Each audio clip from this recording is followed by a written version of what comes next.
Hello, hello. Hello, rockers. Welcome in. Hey, everyone. I'm going to give it just a couple seconds. There is going to be new stuff at 10. It'll probably take about 15 minutes or 20 minutes before it goes on where I can get to it. So, to have some stuff that I can show you guys. Hey, Scout. I don't want to make it too late for everybody. Again, I know that Amarillo is doing a piece on this at 10. So is KSN, but I have something from earlier, so we'll play it. Hello, hello, hello. Hello. Okay.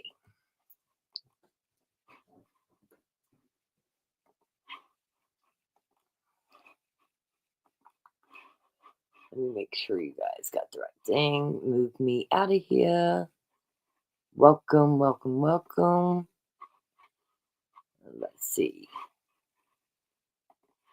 Now, this was from earlier, 6 o'clock. 10 o'clock, they're doing more, and it'll be a little bit before I can get it. Maybe 15 minutes or something. Because there's no way for me to go live on here with news at 3 or KFDA. So, good evening. Thank you for joining us. I'm Jeff Herndon. Developing story tonight, day one of the preliminary hearings for 3 of the 5 suspects accused of murdering Veronica Butler and Jillian Kelly wrapped up. Julia Thatcher and Peyton Stein are live outside the courthouse and have a recap of the emotional testimony from 2 of the 5 suspects accused. Julia. Yeah, today was supposed to be the preliminary hearings for Tiffany Adams, Tad Colam, and Cole Twombly. However, Tiffany Adams waived her right to a preliminary hearing and to a speedy trial. She's due back in court in April. Now, meanwhile, Cole Twombly, one of the 5 suspects accused of murdering Jillian Kelly and Veronica Butler, testified today. She did enter a plea deal. Now, part of that plea deal, she will plead guilty to first-degree murder and conspiracy to commit murder. In exchange, the DA will recommend a life in prison with all but 30 years suspended. And she also said in her testimony, a big reason she did this was so that her daughter did not have to testify if the cases go to trial. Now, Paul Grice also took the stand today in a plea deal. He said that was to avoid the death penalty. He testified that the group he was a part of with the other suspects centered around religion and political beliefs. He said during the meetups, Tiffany Adams shared allegations that someone in Veronica's family had abused the grandchildren. He said he never asked for proof. He said Tiffany used Bible verses and took them out of context, and he said he fell for it. And during that testimony, Paul Grice also said that he felt like he was set up to kill both Jillian Kelly and Veronica Butler. I'll explain what he meant by those statements coming up tonight at 10, along with a more comprehensive timeline of what Paul Grice and Cora Twombly say happened leading up to the murders of Jillian Kelly and Veronica Butler. Here for you in Guyman, Oklahoma, Julia Thatcher, KSN News 3. I need the bull attorneys. I'll be right there. well, there was that. Again, KFDA is going to have something live at 10. So is KSN. It's going to have something live. So we will go to that when it happens. Man, this is crazy. You know what's really crazy about it is boots on the ground. So much was said to me that is now coming out. It might not be exactly the way it's coming out now, but it gives me goosebumps. I'm not even going to lie. That a lot of these people in that area knew exactly what went down. And I'm curious what you guys think. If they knew and they didn't tell Ellie, should they be charged with something? I don't know. I think they should. You know, we got the audio. You guys have heard the audio? Let me see here. while we're waiting for some other people to come in, they're probably over. Is Carrie's still going on? Carrie's might be still going on. So they might be over there. But let me play something for you.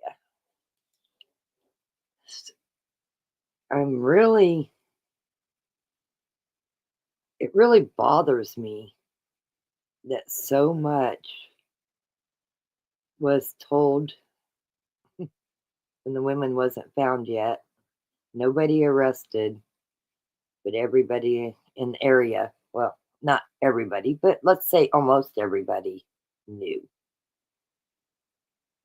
And they might not have had the details all the way right, but they damn sure had them close.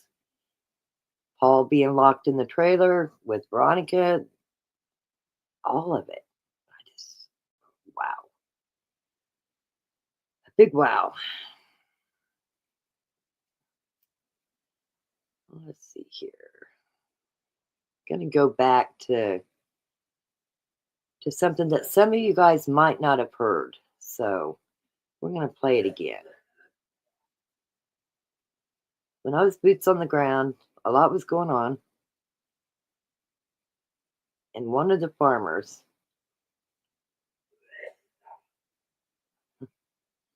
and I'm just going to play it and then we'll discuss it again. A lot of you's already heard it. Let me find it here.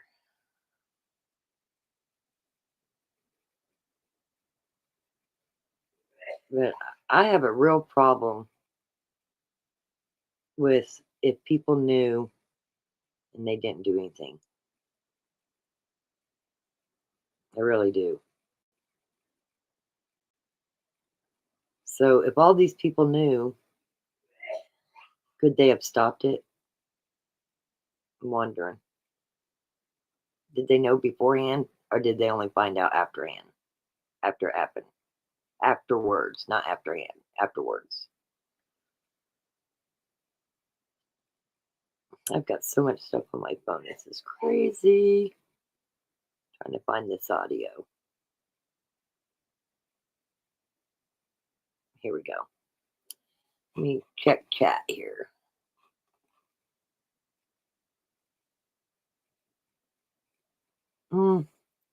Life sentence in Oklahoma is 45 years. She had 30 of that suspended. I don't know about that, Okie Granny. I can't imagine her only getting 15 years. If she only got 15 years, that's some bullshit. That's some bullshit. I think it's the 45 years, and they have to serve 85% of it or whatever. Anyway, it came to 38 and a quarter. And then you add good time. You know, most prisons have good time. She might get out in 30 years.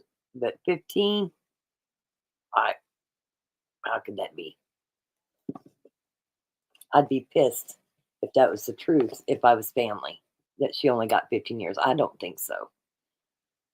So this life sentence, and she got 30 of it suspended. 45 minus 30 would make 15. That wouldn't be good. That'd be horrible. So, let's see. Deb C. Noah Okie Granny. It sounds like 40 now. It was 30, but didn't know about 10 years extra for another charge. Yeah. I don't know. It'd be interesting. I don't think anybody's really broke it down to how many years she's going to do. But if it's only 15, time to speak our piece that ain't right. Let me play this audio for you again. 6 days in. Okay. Let's see if I can get it by my... Let me make sure my volume's up, which it wasn't. Here we go. Just take a listen. Oop, not to that. But right now, everybody's keeping on the down low because they know what they can do. And everybody is scared shitless. Well, right now, they're getting ready to go right over here. Mm-hmm. If you guys don't believe me, just watch here a little bit. At Tiffany's? No. You're going to see some investigators hitting some ground at Tad Lisa's. A friend of mine. Oh, shit. Yeah. Out here? Yeah. I've already talked to the investigator. We saw a trailer sitting down there and all that shit. So he's going back to get his shit. See what I mean? Hell yeah. So sometimes it takes a farmer to figure shit out. Yeah, no doubt. When you're looking at shit that ain't normally there, and you're like, well, wait a minute. My buddy, he don't own that stock trailer like that. That was the first thing that detective asked. Oh, yeah. I said, no, I think it's a small little pull tab. I said, but I could be wrong. I said, I don't think so. I don't think he owns a stock trailer. He owns a little horse trailer, I think. Pull tab. I said, all right. I said, man, I need a helicopter. I said, if I had a helicopter, I said, can you get a helicopter out here? Because I can make some phone calls. I said, that's what I need. I need to be in there with them, and I'm scared of heights, though. So I'll tell them straight up, hey, man, we got to stay a little bit lower to the ground. I don't want to hit no telephone poles either. You're right. Yeah, you can't give me no sleeping pill to knock me out or anything, because I got to be looking, because I'm going to be like, hey, this is the quarters here that we leased them over here, and then over here, and over here. And we need to fly right over that shit so we can see if the ground's been disturbed. Yeah. See? If the skid steer's been involved. But I don't know. This butcher plant deal, that is an idea. It's a very gross idea. I used to butcher cattle. I was a butcher. We'd hang them up, take a chainsaw. That's what they did. And then they cut them up in pieces and they ground it all up. That's what I was told. That's the rumor. Yes. Hello? You forgot to call me back. No, I'm still sitting here. I'm sorry. I'm sitting here visiting with a few people. Okay, I'll call you here later on as soon as I find out some more.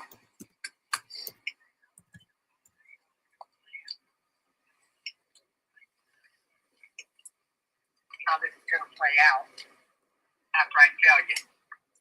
I'll talk to you later. I'll tell you exactly what's going to happen. Okay. All right? All right. Bye. My uncle there is the one that helped me kind of do some of this, but my buddy from Colorado is the one. But my uncle was like, hey, man, these investigators, they're very intelligent. They go to school for this shit. They'll pick them apart. So I told my buddy over here, I said, look, man, they're coming. I mean, you got a paper trail to them. They farm my ground. They lease your ground. I don't know how you mean they got a paper trail towards us. I said, well, did they write you a check? Yeah. I said, there you go. So I had a weigh in right there. See what I'm saying? And he knows it. I mean, he knows that they're coming. Because I told him, hey, they're coming to visit me and you because there's a paper trail. Well, I beat him to the punch. After he left, I was like, I got to make a phone call here. So I did. So he is my friend, but I can only tell him so much that I know. But when he come to me about, hey, Ted come over and got his skid steer Saturday morning, blah, blah, blah. You don't think he had anything else? Oh, no. I'm thinking, oh, shit. I said, oh, hey. Investigators going to be after mine and your ass. After he told me that, I told him, investigators going to be after our ass because you ran him that pasture. And he's got some of the farm ground leased. I said, they're coming, Beasley. I said, you're right, Larry. I said, yep, you better tell them the goddamn truth about that skid steer leaving. I said, because I'm telling you, man, they're going to pick your ass apart. Yeah. And if you lie to them, you're in deep shit with those guys. Right. So we're going to be seeing some stuff going on here in a little bit. Over here. Yeah, but it's going to be Road 2. But I can't have you going down there. Okay. It's like a mile and a half, and then you come to a cattle guard. There's a house that's down there. I do not want you going down there right now, okay? I don't know why it always stops in the middle of it, but this is so crazy. We were boots on the ground. This is a day, again, 6 days in, okay? Carrie wasn't there yet. And we had been out searching.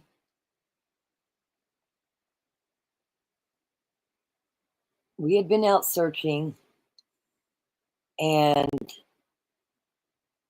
I still remember where we were. We were south of Four Corners, okay?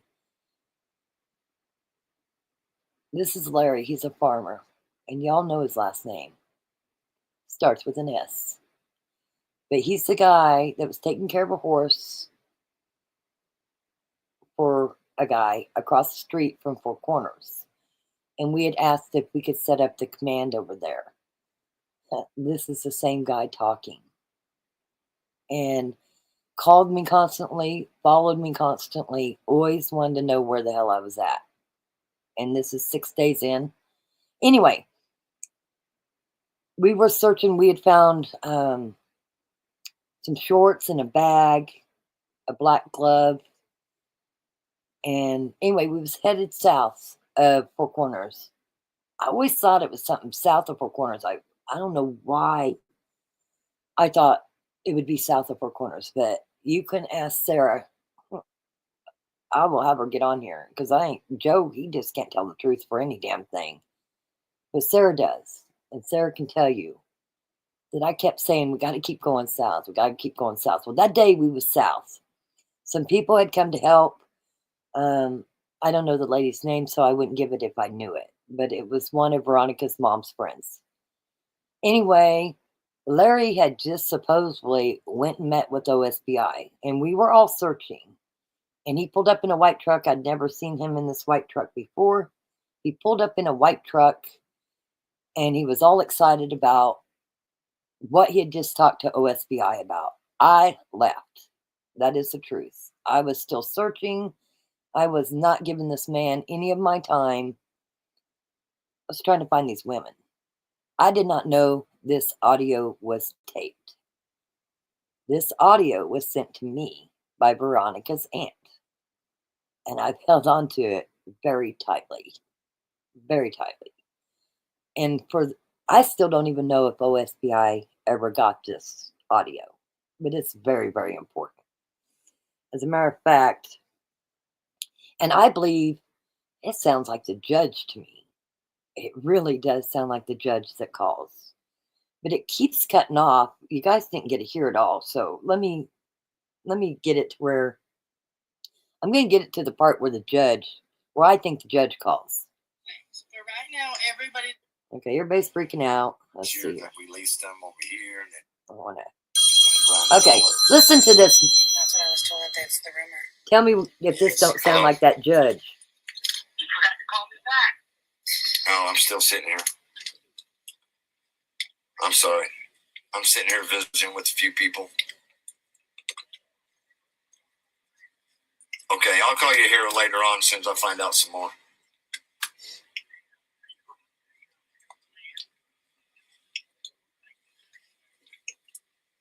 How this is going to play out after I tell you. I'll talk to you later. I'll tell you exactly what's going to happen. Okay. All right? All right. Bye. My uncle there is the one that helped me kind of do some of this, but my buddy from Colorado's the one. But my uncle was like, hey, man, these investigators, they're very intelligent. They go to school for this shit. Go pick them apart. So I told my buddy over here, I said, look, man, they're coming. Me and you got a paper trail to them. They farm my ground. They lease your ground. I don't know how you mean they got a paper trail towards us. I said, well, did they write you a check for the rent? Yeah. I said, there you go. So I had a way in right there. See what I'm saying? And he knows it. I mean, he knows that they're coming. Because I told him, hey, they're coming to visit me and you because there's a paper trail. Well, I beat him to the punch. After he left, I was like, I got to make a phone call here. So I did. So he is my friend, but I can only tell him so much that I know. But when he come to me about, hey, Dad come over and got a skid steer Saturday morning, blah, blah, blah. You don't think he had anything? I said, oh, no. I'm thinking, oh, shit. I said, oh, hey. Investigators going to be after mine and your ass. After he told me that, I told him, investigators going to be after our ass because you ran him that pasture. And he's got some of the farm ground leased. I said, they're coming, Beasley. I said, you're right, Larry. I said, yep, you better tell them the goddamn truth about that skid steer leaving. I said, because I'm telling you, man, they're going to pick your ass apart. Yeah. And if you lie to them, you're in deep shit with those guys. Right. So we're going to be seeing some stuff going on here in a little bit. Yeah. Over here. Yeah, but it's going to be Road 2. But I can't have you going down there. Okay. It's like a mile and a half, and then you come to a cattle guard. There's a house that's down there. I do not want you. I don't know going what down your there right comment now, is, Blue okay? Sheep, but I'll get to you in a Stay out minute. of there because they're getting ready to hit that place. Well, Trooper just went by. yep, there they go. Holy fuck. Yeah.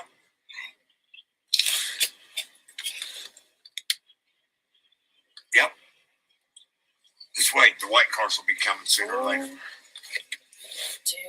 1000%, So what I Gary. did is it's like I told my buddy and then that attorney, I'm not a narc, man. I've got a lot of good friends. A lot of big friends. And I said, but I'm not a narc, man. And I said, it's this deal. I said, them two girls, this ain't right, man. I know they had a discussion on me. I know they was fighting over custody and all that. Here comes a fucking white car coming from Elkhart direction, it looks like. We'll see where it goes. He must have got on the phone. Well, what time is it? 3:19. Okay, guys, I'm going to reach down here and grab my gun. I'm going to put it back in Jesus. my holster, okay? I'm not shooting nobody. I don't want nobody thinking, okay? All right? There you go. See there? That way you guys don't think that son of a bitch is fucking nuts. And these are hollow points, so if they go through somebody, they're going to leave a hole. Here they go. There's one car going that way. There's a white one there. They went the other way. Oh, no, I thought they was going that way. Now I have my pistol fucking on my little dash there. I'm like, I was just gonna ask. Sorry, like, surely you Jerry. have to Sorry. Jackin'. Don't be out here with that one. Hell no. But her, I need you to go. She's got to stay with us tonight or stay somewhere. Yeah, I cannot wasn't have her staying out with here anybody. tonight. No fucking She way. can be there all she wants, and they can have the horses there. That's great. I'm even the horse people, and if they come back, which I'm hoping they don't have to, because we find them. But when they do come back, I'm going to take them to the house, and where the horses got fresh water, and they got everything right there, and I'm going to put a bale there. That way at night they can eat, get full, sleep, and then they can be out working all day. That's cool. Oh, and it stops there, but these some bitches. I'm sorry.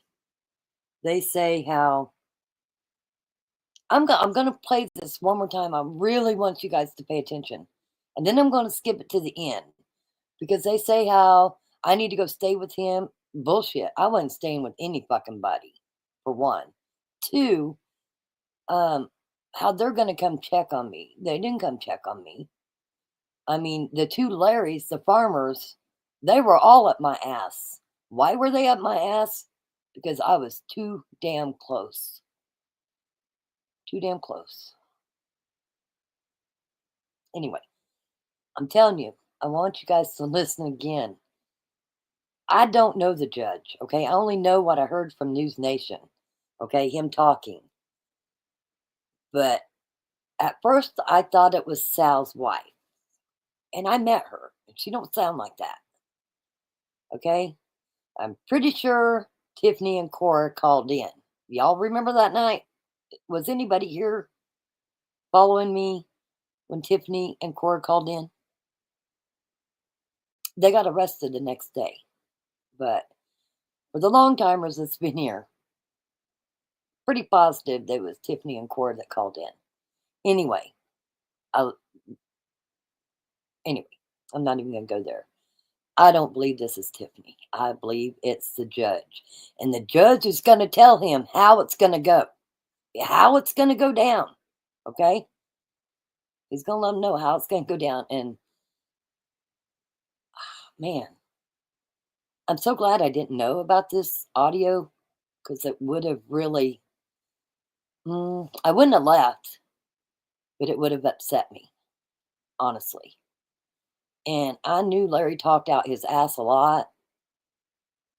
But again, I'm glad I didn't know about this video when I was there. because I would have confronted him. I straight up would have confronted him. But I want you guys to listen really close. And if you listen, you can tell it's a guy. And man, sounds like the judge to me. But also at the end of this, they say my real name, which I could give two shits, okay? So right now, Let me get to that part Oh, here. hey. Investigator's gonna be after mining your ass. After he told me that, I took part. And then I'm going to tell you some other things. Let me find the part. The mom was like, "Hey man, Okay, here we go. Let me get to that. well, I'm scared of heights, so I'll tell him straight up, hey man." we Trying gotta to stay find moving where that around. call came in. And then I'll put I it don't wanna hit next no to there. telephone poles either. As soon as it starts No ringing. sleeping pill, so we can see it. Take a chainsaw. Okay, here it is. Listen. That's what I was told. That's the rumor. Yes. Hello. You forgot to call me back. No, I'm still sitting here. I'm sorry. I'm sitting here visiting with a few people. Okay, I'll call you here later on as soon as I find out some more.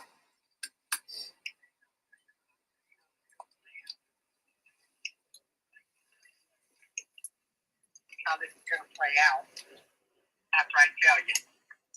Gonna tell you how it's gonna play out after I tell you. Exactly what's going to happen. Exactly Okay. what's gonna happen. Right? All right. Sounds like the judge My to me. uncle there is the one that helped me. It's not his uncle. Now let me get to the end of this because it keeps cutting off. She's got to stay with us tonight or stay somewhere. I No, cannot have when her staying out here with you, tonight. honey. Not at all. She can be there all she wants, and they can have the horses there. That's great.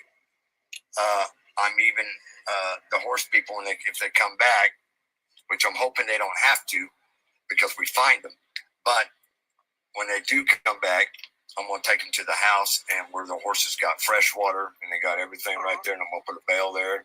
That way, at night they can eat, get full, sleep, and then they can be out working all day. That's cool. So, but I told them, I gave them my phone number. I said, you guys got to call me the day before you're headed up this way, or the morning, so I can go get a bale of oats for them to eat. Okay. I'll let Paula know. Wonder how Paula's doing. When I go probably go check on her.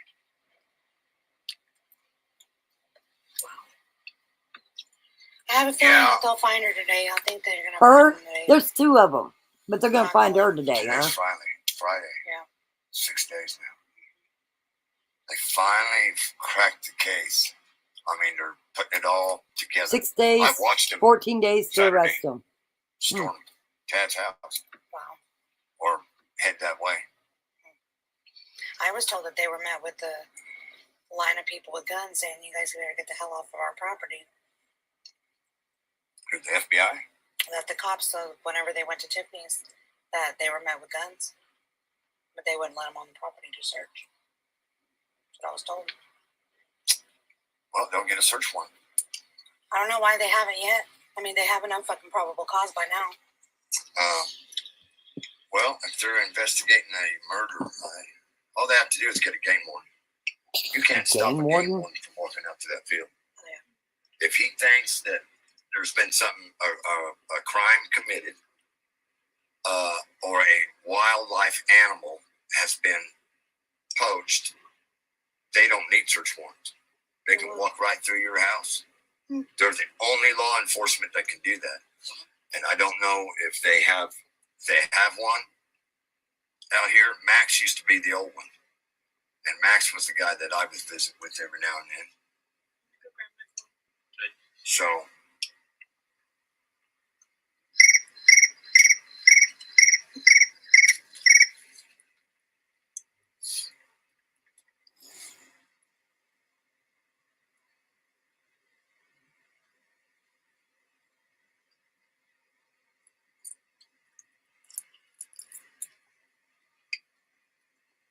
yes, doing good.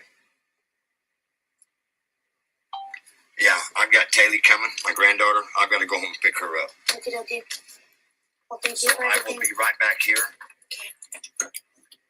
So I got maybe 10 minutes. So I'm going to stop down here and say something to her. Okay. And God bless you. Yes. Thank you so much for everything. Yes, not a problem. And you're related to them? I am Amanda's best friend since like junior high. And I met mom. Yeah. Yes. I know Amanda. Yeah. My son went to school with her daughter. So. Right. Yes. Well, they were my neighbor. Yeah. I pulled her husband's ass out 3 goddamn times with the tractor. With the semi. Oh wow. I'll see you later. Okay. Thank you. Thank you.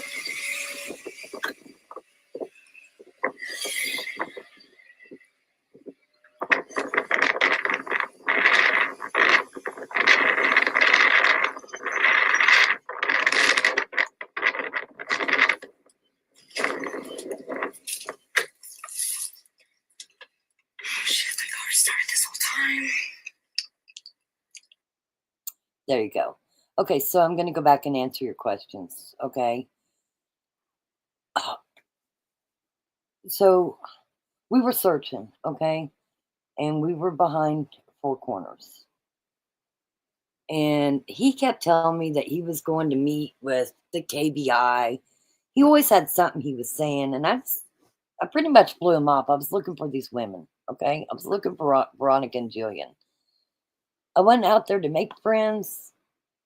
Oh, I went to look for women, these 2 women that was missing, okay? Anyway, he comes pulling up. He's all fired up. I do remember it was Amanda's friend. I don't remember her name, but I wouldn't tell you if I knew it. The one that taped that. There was another girl that came from Colorado who's caused a lot of problems with the family. So I'm not even going to say her name, okay? And her boyfriend. And her boyfriend was in the car when he pulled up. And he was all excited, as you can tell. I left. I continued to go searching. I didn't stick around to hear this conversation, so it's so awkward and creepy for me to even today to play it. You knew 6 days in all of this.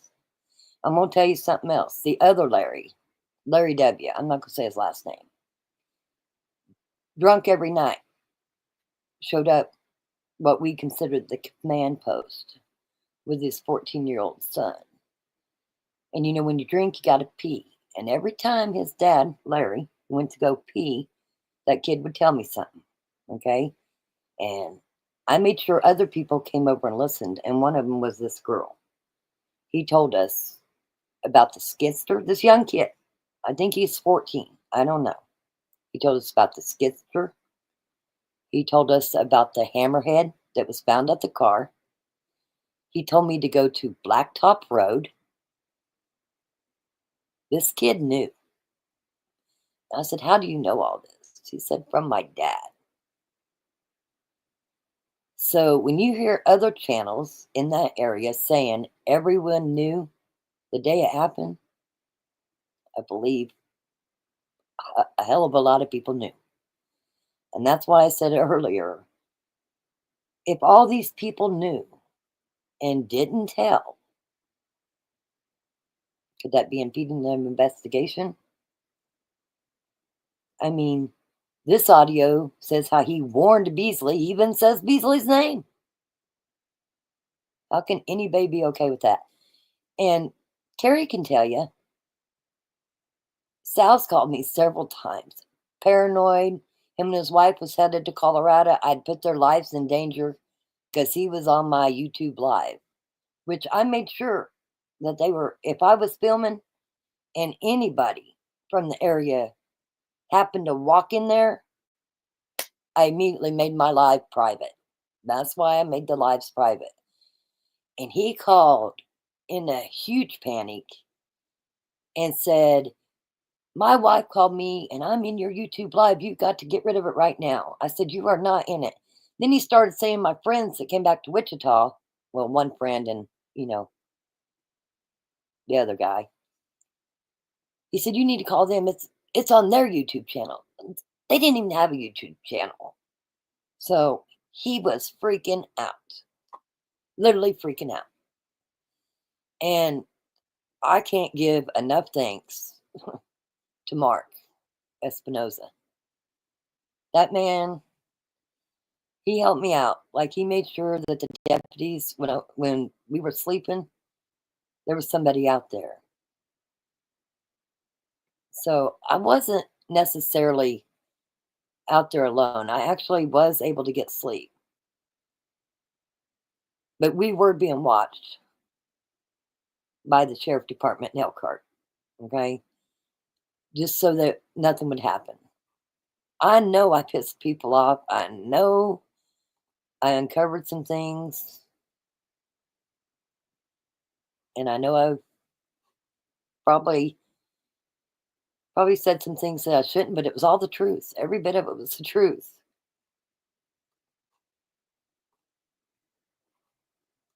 So if I had it all to do over again, I would still told you guys everything that I've told you. I wouldn't change anything. I still would have, again, if I had it all to do over again, I'd still go down there and do the same things I did.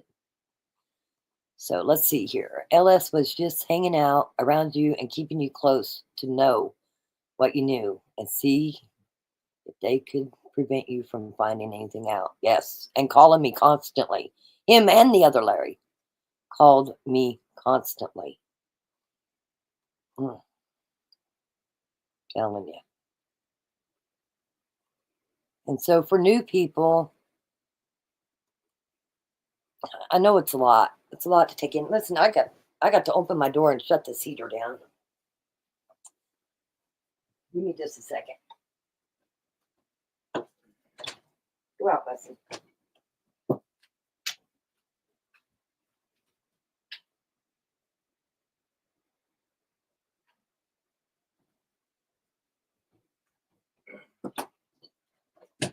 Sorry about that, but I got to shut my door because I have it turned up pretty loud so you guys could hear it, and I didn't want to keep Rick up. Anyway, let's keep going, and we'll go over the news broadcast that some of you didn't get to hear when we first started this. A lot of people helped me, and you know who you are.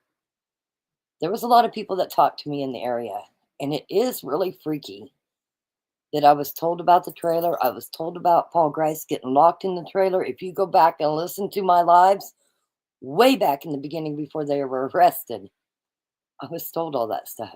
It's crazy. It's just crazy. I was hoping it wasn't so.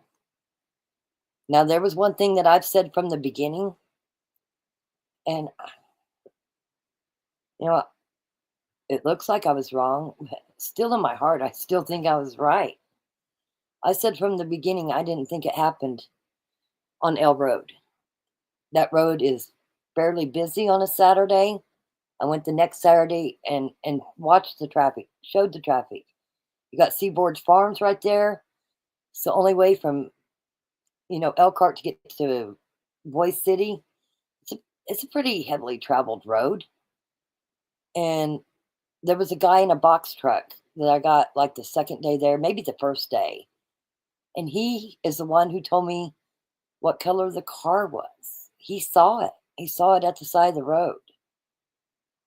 So, I mean, I'm going to believe Cora and them. If it happened at L Road, I just find it crazy because that was a traveled road. There was a farm or a ranch hand or whatever worked for his dad that him and his brother supposedly saw it. And their story was the car was in the grass. And I still haven't, that one's still private for his safety. But I have him on camera. He's just started telling me things, so I made it private. All of this is just crazy. Now that it's coming out, it's kind of freaky. It's kind of freaky how all these people knew.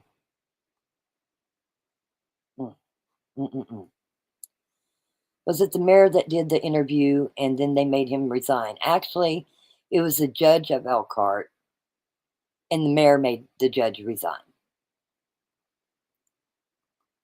Unless I got that wrong, but I'm 99.9% positive that I know it was the judge, but I don't think it's the mayor too. There's a different one that was the mayor. The mayor made the judge resign. And the News Nation felt so sorry for that judge, right? Remember? Who did the interview? Well, she says she's Amanda's best friend, and Amanda is Veronica's mom. So, there you go. Again, I'm not going to give you her name, but she says in the audio that she's Amanda's best friend. So that would be Veronica's mom. The judge was doing business with Tad. I believe he knew. I'm trying to catch up in chat. You know, I thought for a long time it was a woman's voice. But that's another one. I'm 99.9% sure it's the judge. I went back and listened to News Nation, Brian Enton, talking to the judge. And I've listened to this more than I want to say, this audio. And I'm 99.9% sure that it's the judge. And he's going to tell Larry how it's going to go. Why didn't you call me back? Well, I'm going to tell you how it's going to go. This is how it's going to go down. Now, what's going to go down? Why were they having conversation? And then he says, well, that was my uncle. He's from Colorado. It wasn't his uncle. I'll just tell you that. Okay, that's the ex-judge for sure. Yeah. Listen, I would bet everything I own on it. I would bet everything I own on it. Who's the EMA? You're going to have to ask me that question again because I'm not sure what EMA is. I'm sorry. Ask me it again. I'm getting through the chat. I really don't know what EMA is. Good evening, Rock and everyone. Good evening, girly girl.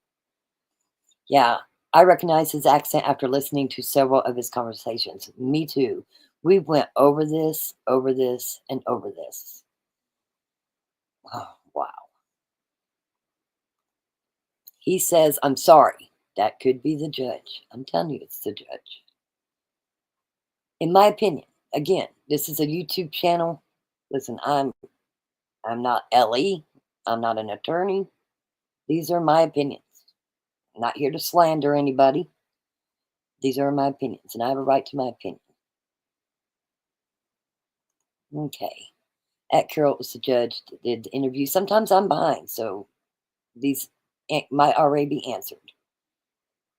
Who is the female calling? There was no female calling. He was in the road. He pulled up to us while we were searching.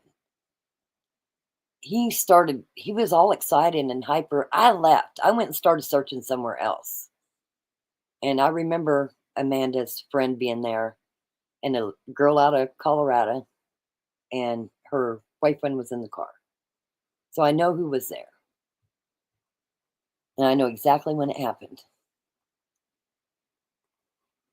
And that was 6 days in. That is just crazier than all get out.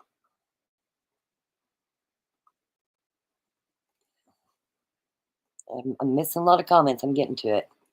Hello, I'm half asleep and listening. Jane, you don't have to stay up, but we love having you here. But if you fall asleep, it's okay. At Boo, you hear a woman's voice too? That call that comes in, I don't think that's a male voice at all. Listen, I thought it was his wife.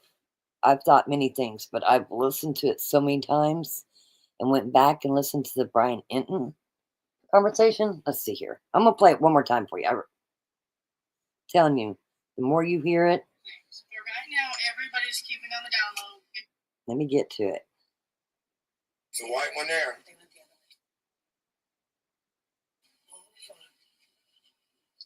Because they're getting ready to hit that place. They're coming to visit me and you because there's a paper trail. Well, we find that where it rings. Okay. Yes. Hello. You forgot to call me back. Oh, I'm still sitting here. You forgot to call me back. Grind it all up. That's what I was told. That's the rumor. Yes. Hello. You forgot to call me back. Oh, I'm still sitting here. I'm sorry.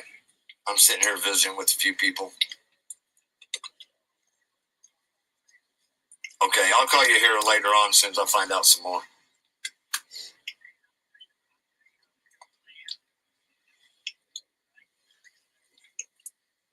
How this is going to play out after I tell you. I'll talk to you later. I'll tell you exactly what's going to happen. Okay. All right? All right. He's going to tell him exactly what's going to happen. I'm telling you, that's a man. I thought it was a woman for a long time. And I believe it's the man that I'm saying it is.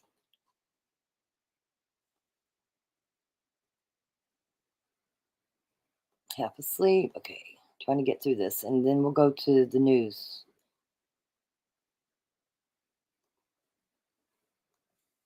So crazy.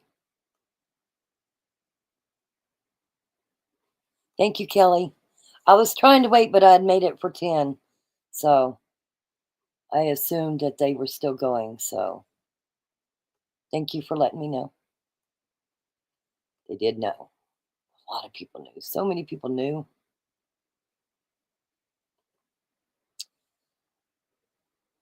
Yes, guilty conscience. No, he was worried he's going to get caught.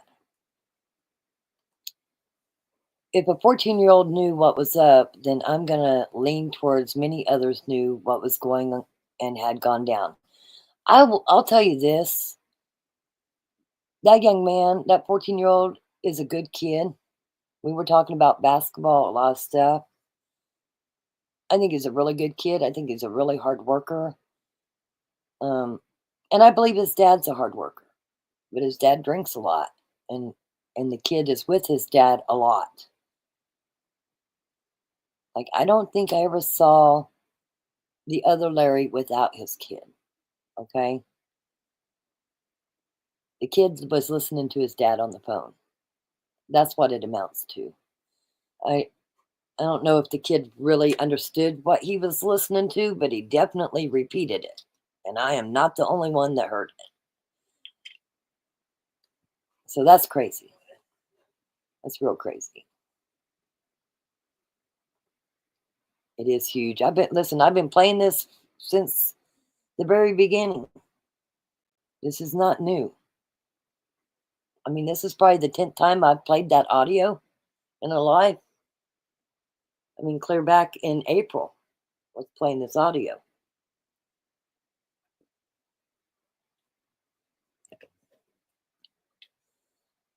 But it really don't hit home until you start seeing stuff from the court and it matches up to stuff that you was told when the boots were on the ground in the very beginning. You know, I've said this many times in other cases that most of the time before a gag order is put on is where the real truth comes out. So the stuff in the very beginning before the gag order and people were talking was the truth. That's my opinion.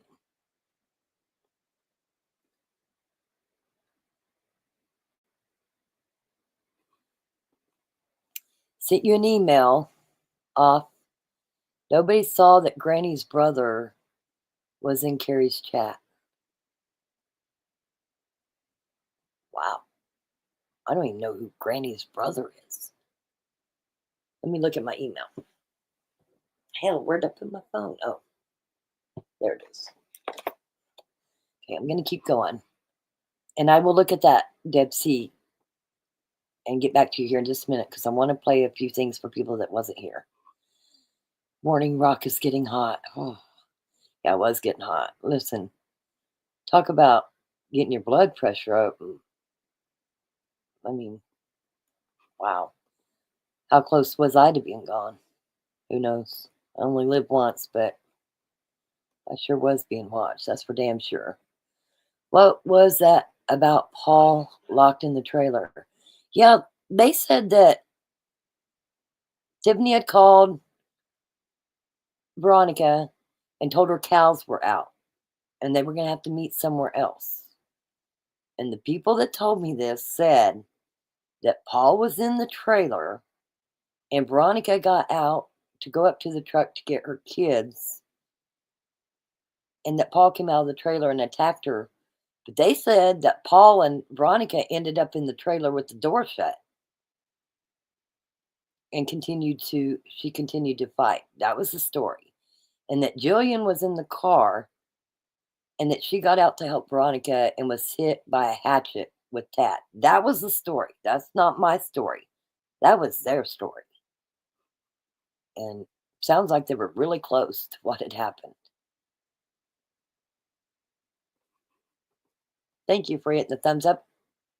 It don't really matter to me. I just like to know who's actually here to pay attention and cares, or who's in the back just to cause drama. But thank you for hitting that thumbs up. It did happen right there. Granny freaked out how much blood was everywhere. They cleaned up some. You know, I did a video. I went the night I got there. It was late, and we got into Guyman. We put the horses where the rodeo's held. I went by myself and went out to the site, and actually I was live. And one person, haven't seen him. It was like one man guy. It was his name on here. Haven't seen him again, but he met me in Hugoton. I was there doing a video of Veronica's place outside, and he pulled up and got out of the car and took a picture. Wanted to take a picture. I haven't seen him in a long time in here. But anyway, he had me going to one place, and there was some stuff there, and it looked like it was a motorcycle wreck. So another person and their child came and met me and took me over where the car was. And you could see the kitty litter. And in that live that was the next day, you could see the spots. You could also see where they dug up some parts of the side of the road with a shovel. We would have to go back, or you would have to go back and look at that live. But it's there. It's definitely there. Yeah, this is what's freaking me out. And Paul testified that he got locked in the back of that trailer. Ugh. Wow. I thought it was a woman at first. Me too. I'll give it to you guys. I did too. Then it really sounded like that Elkhart judge. It's crazy. I thought it was a woman at first, but the way he sounded when he spoke again, it sounded like a man with a kind of high voice. Yeah, if you go back and listen to Brian Enton, if we have time, we will. I'm telling you, it's him. My opinion. It's been unseasonably warm here today, 72. I'm going to throw some Christmas prints on some t-shirts and make my millions, okay? Hope you make millions. Cora was the first to know Tiffany wanted Veronica killed. She was involved in the first plan that failed. Major player in murder plot and helping to carry it out. She could have prevented it by alerting. I think they all could have prevented it.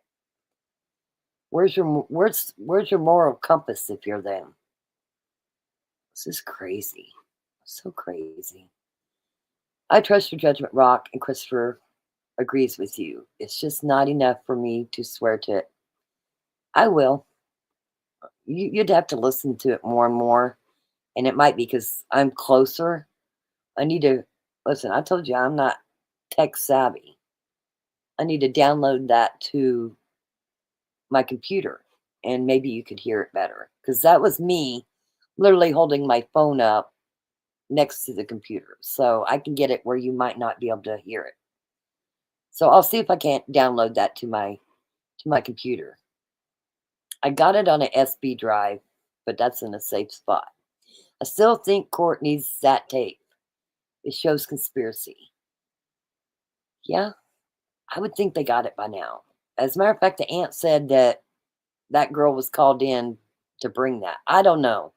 There was a lot said by the aunt that we're just not even going to go there. But the aunt is the one that sent me that. How did Paul get locked in the trailer? Who was him?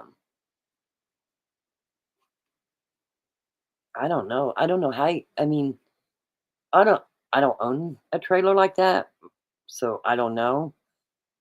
And I also don't know exactly how the trailer was sitting, but is it possible, that he was trying to get out to snatch Veronica? I hate saying this. I hate even trying to say what they did because it's just so horrible. But maybe he was out trying to snatch Veronica and got her in there. I realized that Cora had testimony today, so I get it. And she said she saw two people running, and it was Paul and Veronica. But the story I was told at the very beginning, again, was that they got locked in that trailer. So was the trailer sitting to where it shuts? I don't know. Sometimes, if you don't get the door completely open, it'll shut back. Maybe the trailer did that. It would depend on where the trailer was sitting and if it was at an incline. So that's my best guess on that. And it's not an educated one. It's a guess. Yeah, it's definitely a guy. I had to listen to it several times. I really did. I really had to listen to it a lot. It's the way he says, "I'm sorry." He's talking to the judge. Yeah. Yeah. At first, I thought it was his wife. But he's going to tell him how it's going to be done. He's going to tell him what's happening, how it's going to go down. I turned up my volume, heard the judge plain as day. Yeah. Might have to put some earbuds in and go back and listen to it. And I'll see if I can't get it moved to my computer, because that might make it better for you. That's not a woman's voice. If it was his wife, she would have cussed him out for forget to call back. And I met his wife, and she don't have a high-pitched voice like that. But at first, I thought it was his wife. At first, when I very first heard this, believe it or not, I blew it off. I just blew it off. It was like, hey, it ain't no big deal. And after a couple days, I was like, I need to go back and re-listen to that. And that's when I started playing it on my lives going, can you believe 6 days in, this audio was here? Who was talking at first that said something about the ringer? Oh, that would have been Amanda's friend that was taping.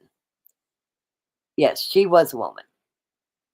She was literally standing outside of his truck. He obviously didn't realize she had her phone on taping him. And then his phone rang. And then if you heard the crickets, only know because I was around her, that was her getting text messages. The crickets going, that was a notice that you're getting text messages. Okay, he has thick accent, thicker than a Snickers. Yes, it's the judge.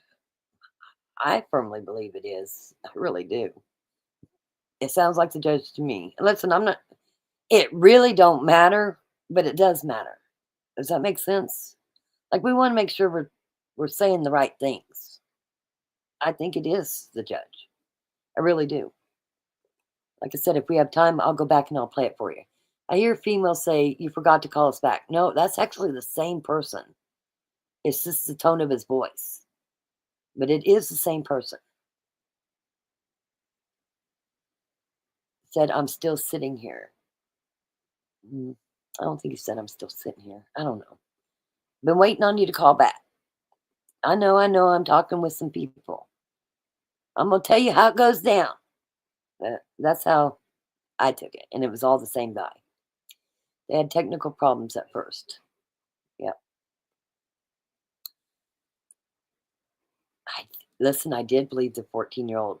I even had his dad take me to Blacktop Road. And then he saw headlights. And I should have never rode with him either, because he was drinking. And he was doing like 90 miles an hour on that dirt road, running from headlights that was a long ways away. A long ways away. I actually got in his Jeep for him to go show me Blacktop Road. Ah, wow. I'm probably lucky I'm still alive. Probably more like 20 times. I know everything it says word for word. Christopher, I know you do. I know you do. Okay. No, Boo, close your eyes and really listen. It's a man with a high, excited voice. Yeah, because shit's going down, they think. Look how paranoid they were. Is that 14-year-old kid still okay? Yeah. As a matter of fact, he was on another video with Brian Enton, moving cattle. His dad did a thing with Brian Enton about the Chinese marijuana growing there. Do you guys remember?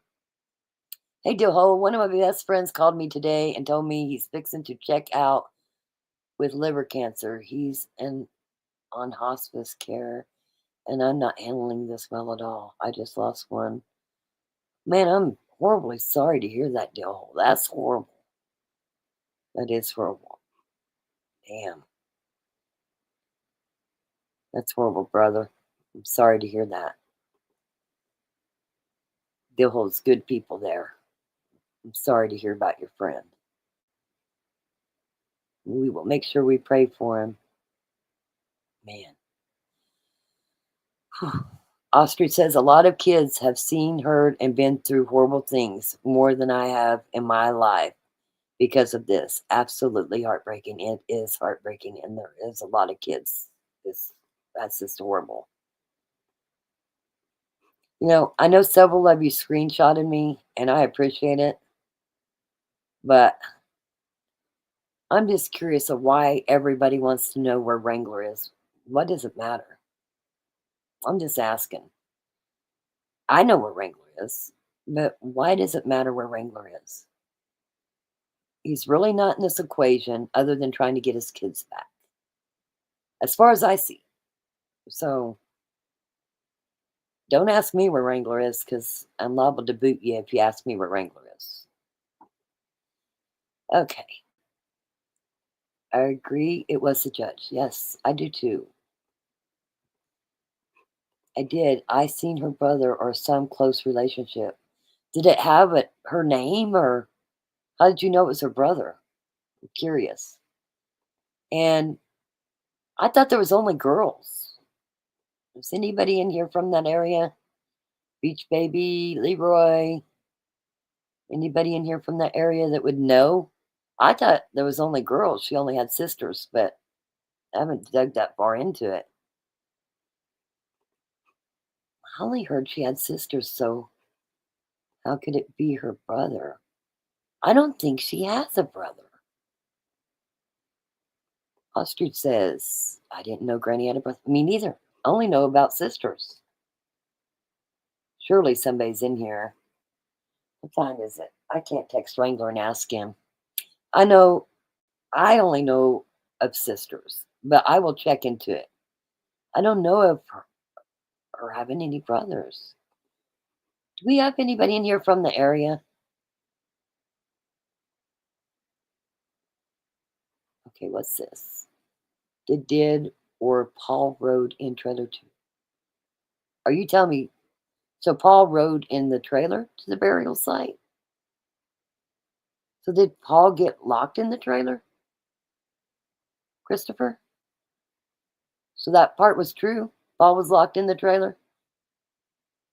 Oh, this is so crazy. Okay, phone rings, and who speaks first? I'm trying to figure out what I'm hearing. It's all the same person. It's just the tone of voice they're using at the time. Because Larry tells him, I'm with some people. But it's the same person. I'm just telling you, it's the same person. And like I said, it's a lot harder for you guys to hear it because I'm holding my phone up to my laptop for you to hear it. So I'll figure out how to download it. It took me a couple times listening to it, though, to get where I'm at with it. So I understand. And I don't blame you, Boo Sheet, and everybody else that thinks it sounds like a woman. Took me a couple times of listening to it.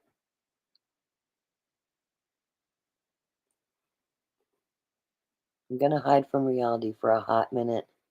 I'm almost out of tears. I understand, brother. I definitely understand. But you can hide in here. You can hide in here. And when I'm done with this live, if you need somebody to talk to, I'll talk to you. I'll listen to you. I'll stay up with you. Christopher, he said, I'm her brother. At Christopher, he said, I'm her brother. What? Y'all got me lost there. You guys got to catch me up with the her brother thing. I didn't get that. Yeah, still holds a good person. Yeah, this breaks my heart.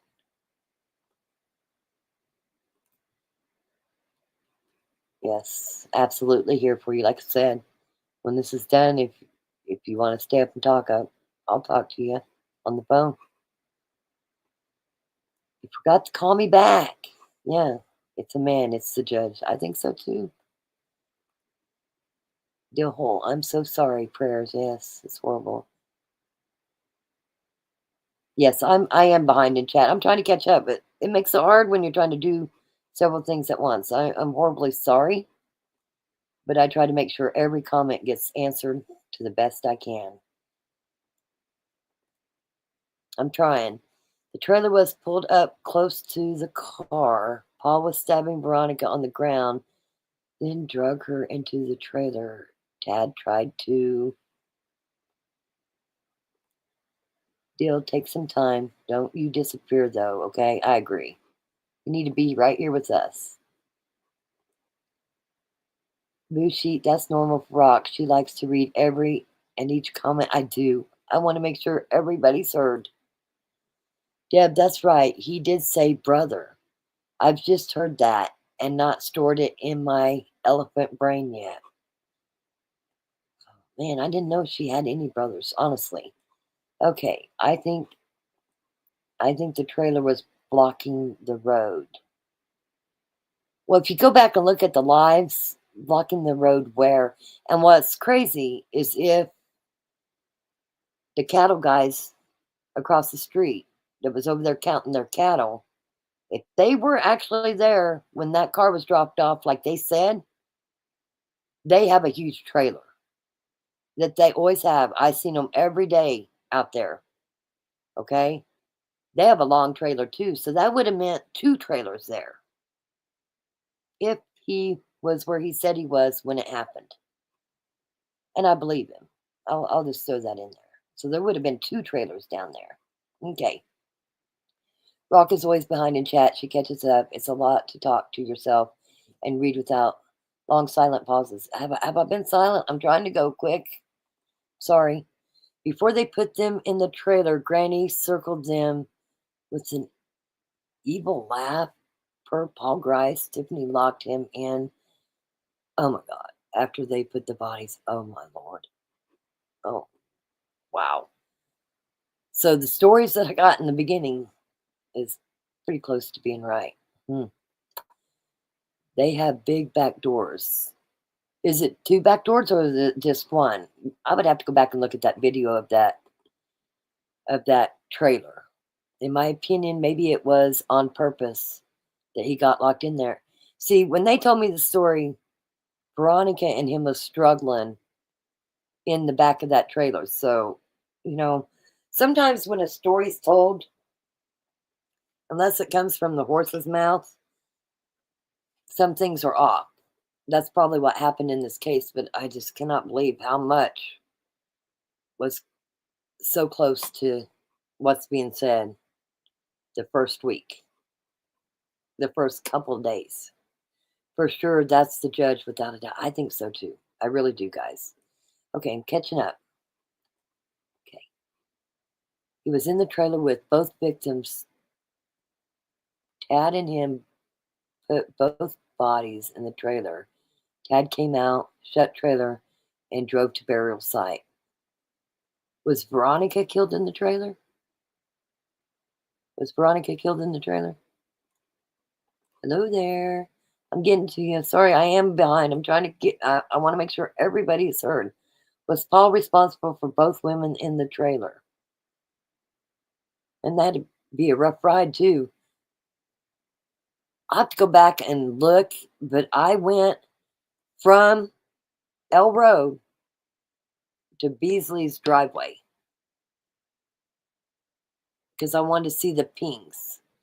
Because in the arrest affidavit, the pings come out and it says what time they pinged. Their phone pinged. And I drove from L Road in one of my videos to Beasley's driveway. Or maybe it's Beasley's driveway to L Road. It was one or the other, but I did that trip to see how fast it was in one of my lives.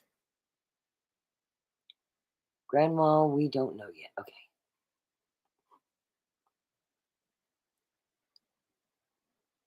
Hi, Deb Hands. Yes. You have convinced me it's the judge. I do believe it's the judge. Lucy, I guarantee it's the judge. I do too. I'm catching up. I'm almost there. Rock was living on the wild side of life. Listen, I always live on the wild side of life. I damn near died in 2018 saving my son-in-law, and there was a lot of guns. I always live on the wild side. So glad we were all with you on so many of those lives. Scary stuff. I'm glad you were with me too. You know, I've had nightmares about the last month. And them nightmares are only because Lori Sue took me to court. And not because of the court. It was because how reckless I was. If I would have got shot and killed, you all would have experienced it. And I should do better than that. I didn't know she was going to pull a gun on me on the live, but if I would have got killed, you all would have seen it live, and that's just horrible. That's sad. That makes me sad. I would never put you through that. Okay, well, not really. He just happened to be in the trailer with them.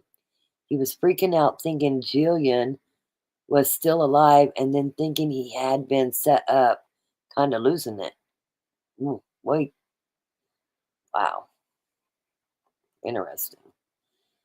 Thanks. I have a sister that lived over near that area. She lives down south in Lake Elmer now.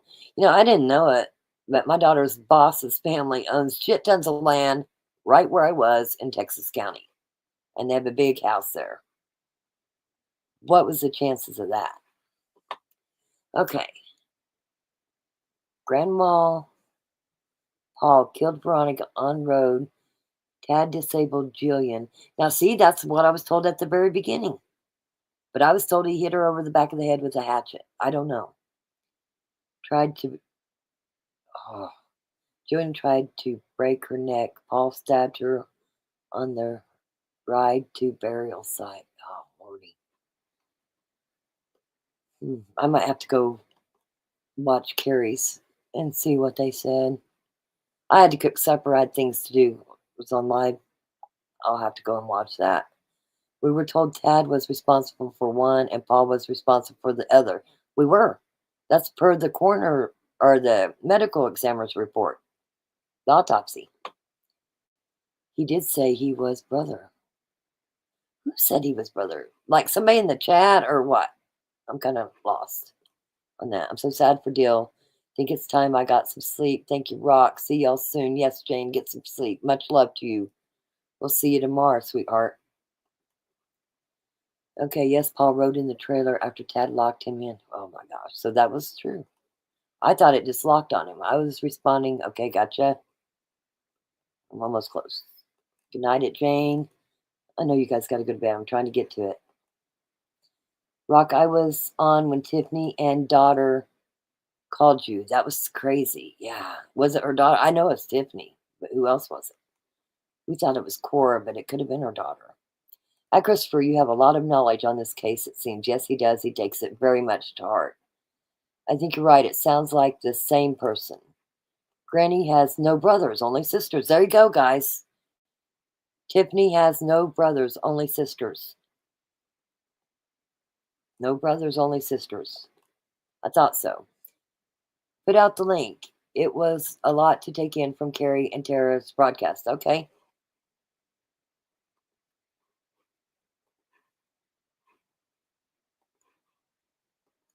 I mean, you don't have to put it out. If you want to talk about it, you can.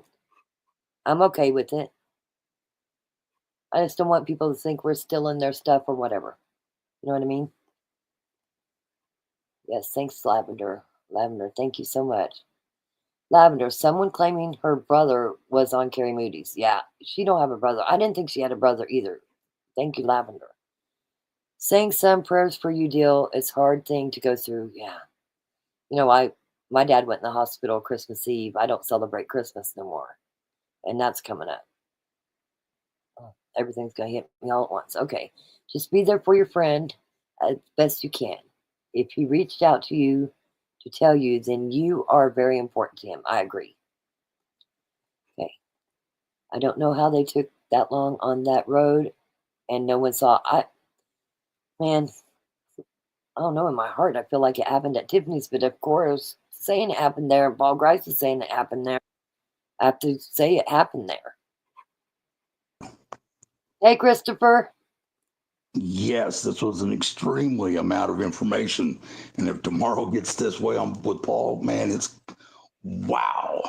There ain't a whole lot of questions left. Right. Right. Wow. And yeah, the guy did come in there and say it was her brother, though. That was exactly how he was in the chat saying he was Tiffany's brother. Why would somebody come in there and say they was Tiffany's brother? Probably somebody looking for some fame. Attention? Yep. Yeah. Attention Yeah, getter. because I'm telling you, Lavender knows, and so would Beach Baby and Leroy. And Wrangler's not said anything about an uncle. So Right. Yeah, it definitely would have come out for sure. yeah, I would assume it was all sisters. Mm-hmm.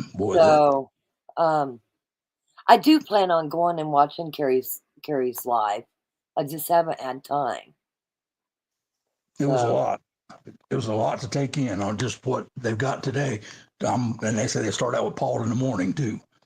Right. So he's man, yeah, some of the stuff that he's testified to already with the autopsy has really wow. I mean, I don't even want. Yeah, I want to get my hands on them. Forget it. They don't need no death penalty. Yeah, I agree with you. Man, this is terrible. Man. Now the news came out and let out a lot more, and then at 10 o'clock they was letting out more. And Christopher, you know I love you so much. I don't want somebody getting upset that you come over here and you say what they said over there and get you. Yeah, I'm not gonna say. Hard to say. I'm just. Yeah, it's a very good listen. I mean, seriously, go check out the Carrie thing. It's worth for what their time is involved. It's worth them getting the recognition.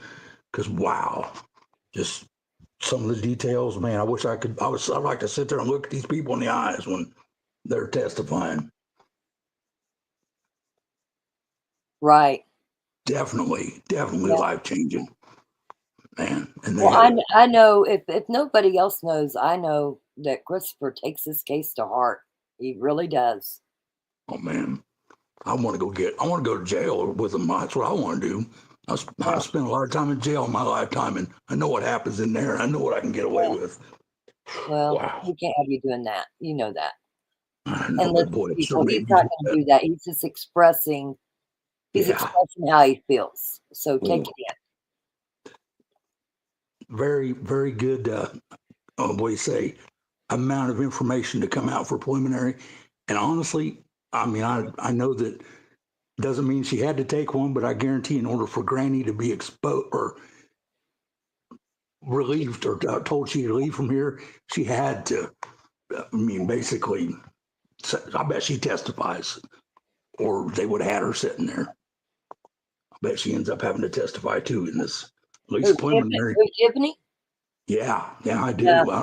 No. They wouldn't have let her go because now it's only 2 preliminary. I mean, the whole ruling of getting it all together, they done eliminated everybody that hasn't already taken a plea.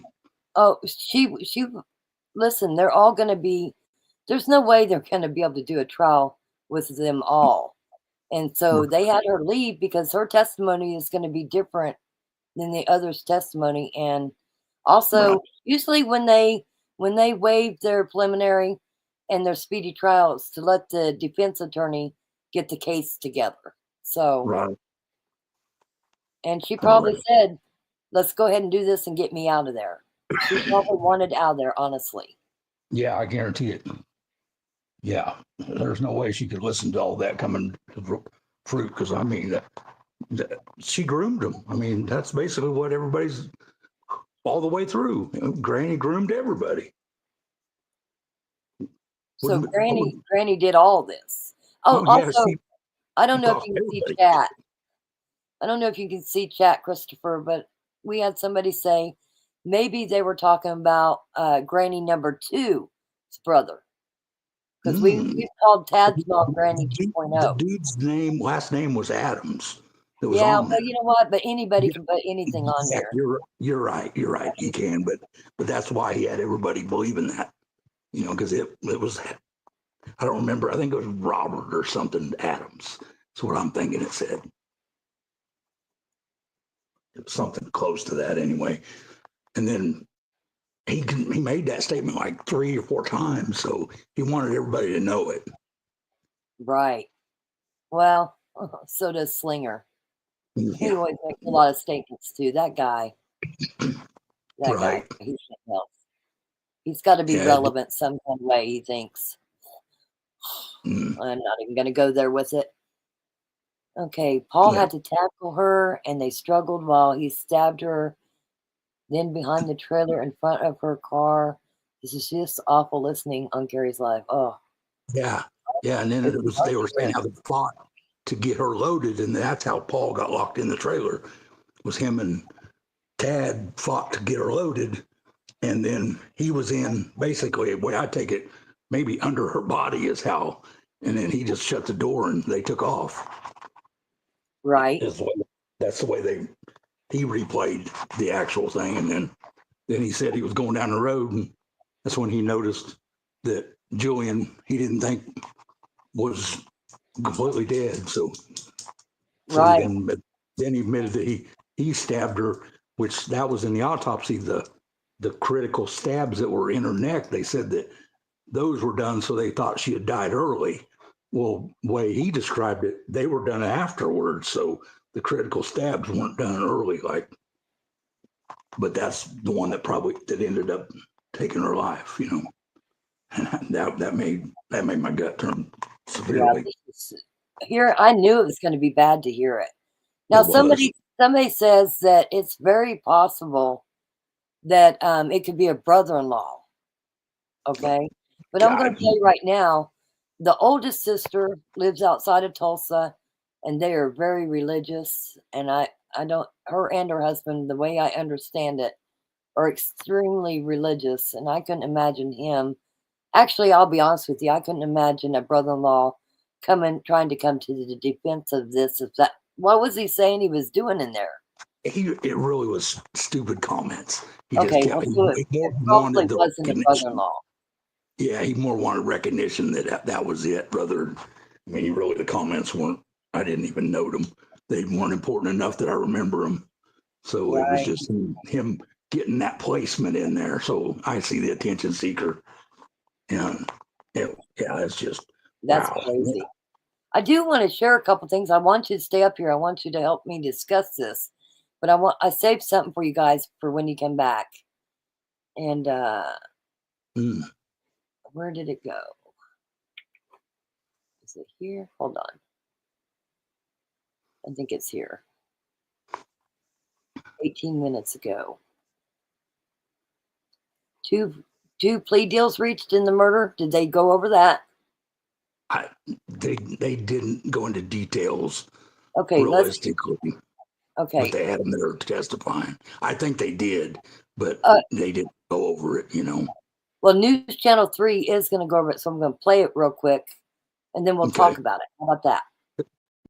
Carrie and him missed part of it. They were late back from lunch, is what they said.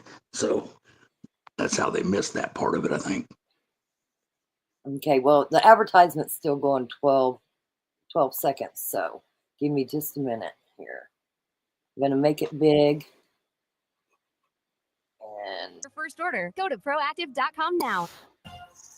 Good evening. Thank you for joining us tonight. I'm Jeff Herndon. Continuing coverage now of a story we've been tracking for you all day. Preliminary hearings for 2 of the 5 suspects accused of murdering Jillian Kelly and Veronica Butler are happening this week. Cora Twombly and Paul Grice both took plea deals. As part of that, they testified in court today. Julia Thatcher and Peyton Steiner have the only Kansas cameras at the courthouse in Guyman, Oklahoma, with a look at what new testimony revealed. We learned Paul Grice killed both Jillian Kelly and Veronica Butler. He said he first stabbed Veronica Butler, and then both women's bodies were put into a trailer. He said he was in the back of that trailer with the women's bodies being driven to where the burial site was. And he said he started to panic. Jillian's eyes began to flutter. He said he didn't know if it was the bumpy roads or if she was waking up. He said he thought about how scared Jillian would be if they buried her alive in that freezer. So he stabbed her. Paul and Cora both testified that leading up to the murders, Tiffany Adams and Tad Colum shared allegations that Tiffany's grandchildren were being abused by someone in Veronica's family.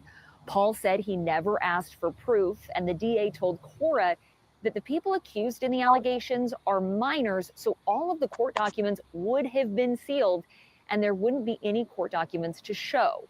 Cora and Paul both said Cole did not have involvement in the plan to kill the women until either the day before or just days before. Cora said Tiffany did not want him involved because he drank and talked when he drank. They also said about 15 people met as part of what's being called Gods Misfits, but that the four of them, Tiffany, Tad, Paul, and Cora, were a subgroup, and that the others were not involved in the planning or the murders of Jillian Kelly and Veronica Butler. Paul and Cora both testified that Tiffany Adams told them a court supervisor would be with Veronica Butler on the day of the murders. Cora said that when she asked Tiffany, she referred to Jillian as collateral damage, and Paul testified that when they asked who the court supervisor would be, that Tiffany said it was a nobody. The state wrapped up their questions for Paul Grice today. Next, the attorneys for Tad Colum and Cole Twombly will have an opportunity to question Paul. Here for you in Guyman, Oklahoma, Julia Thatcher, KSN News 3. All right. Clear blemishes. Let's get that Help out of there. prevent future breakouts. Okay. Then also at New Amarillo, you're still here, right, Christopher? Yes, I'm here. Okay. Yep. I just, for the people that was waiting for the live, I wanted to let them see what was said. And let's see here.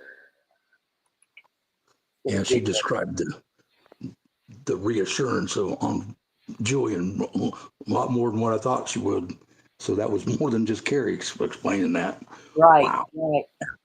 That had to be a trying moment.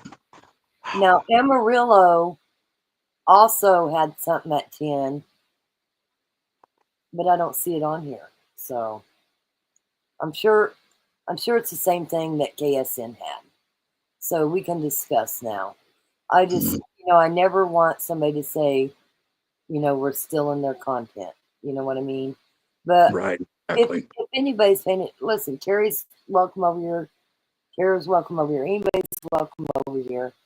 We all want the same outcome. I think the only thing that we might disagree on, I think Wrangler needs his kids back. I think they need their dad. But that's just the way I feel. And I'm going to. Those kids will never begin to start to heal from this until they can get their dad back in their life and start to put a normal life together. I mean, there is no way. Them kids are sitting there going, "Where's my dad?" Everybody that they counted on is gone. Right. Who cares about this aunt or whoever is taking care of them? That's second or third family, not first family. Yeah, they lost everybody in their first family. Right, and he wants his kids back. As a matter of fact, it's very trying for him. It makes me sad when he was telling me that it wasn't going like you thought. I'd stopped praying for it. I thought we had it all taken care of. Yeah, I thought we did too. Wow. And it still might be. It all amounts to Judge Cash. And Judge Cash said in the last hearing that they were working on reintegrating them back in their father's life. So, but they definitely need some counseling involved to do it, but they should all be in family counseling together. And that's what Judge Cash, according to because I talked to Wrangler a lot. You know that. Yes, that's I do. What Wrangler had said when they went to court last time. It was only the attorneys and Wrangler. And they said, Judge Cash said, "Oh, stop, hold it right there. This is not taking the kids from the father. The kids have never been taken from the father. This is reintegrating them back as a family, and they all need family counseling to reintroduce Wrangler back to them." We don't know what the kids have been told. We don't know anything about any of that, so I'm not even going to assume. But when everything gets taken out of your life, everybody that you have known and loved that has been close to you every day, them kids, you might as well just lock them in a closet, because that's what they feel like. They're just locked in a closet with somebody there whispering through the door. That's all they got right now. Yeah, and I want to make it known. I believe that the aunt and uncle, and I know the names, I'm just not going to say it. I believe they love them kids. I'm not saying that. But there's nothing like your mother and your father, okay? And grandma, everybody that's been their number one care is gone. Right. I mean, it'd be like throw that into context of it'd be like losing a puppy that you counted on. You know how hard that is for everybody out there can stomach that feeling or share that. That's what these kids are going through times 10 because everything. Well, you go ahead and take their teddy bear. It's the only thing left. Maybe they don't even have the same teddy bear.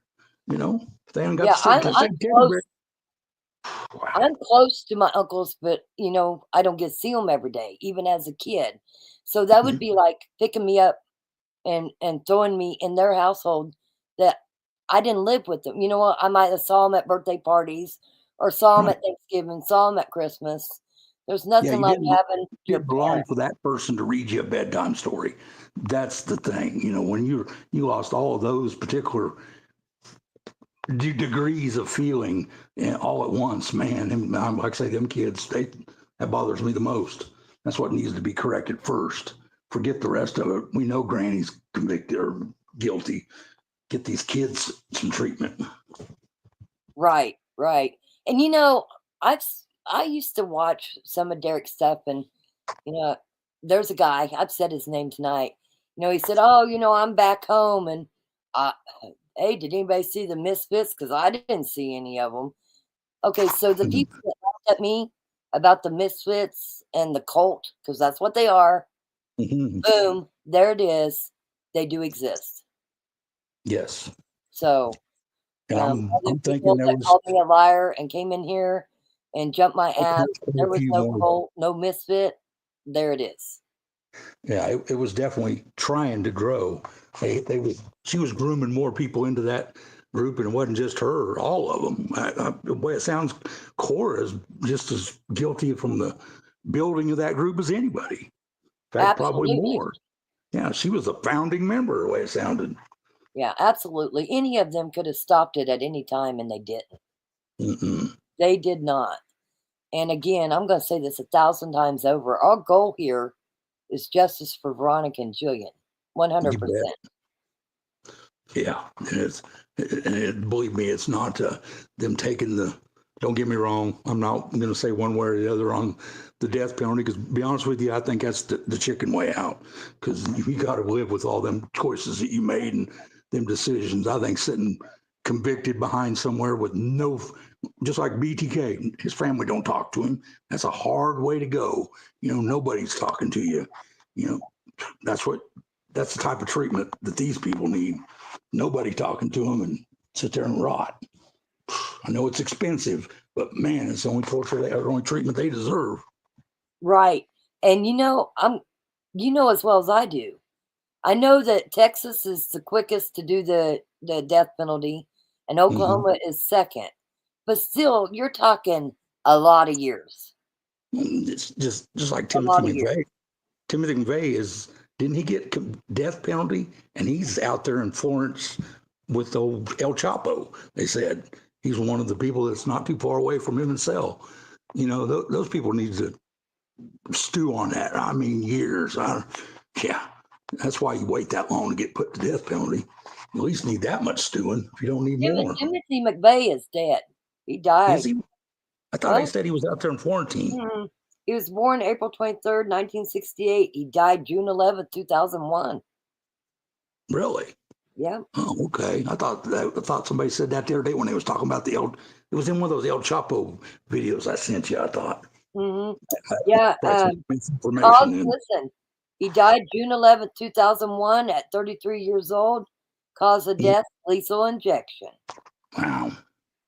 The only reason I even know about the McVeigh thing is because my husband was a U.S. Marshal for 3 years, and he transported McVeigh. So that was something that I paid attention to. And BTK, you know, his deal was if you want to go watch a wicked trial, look up Dennis Rader. Go watch that.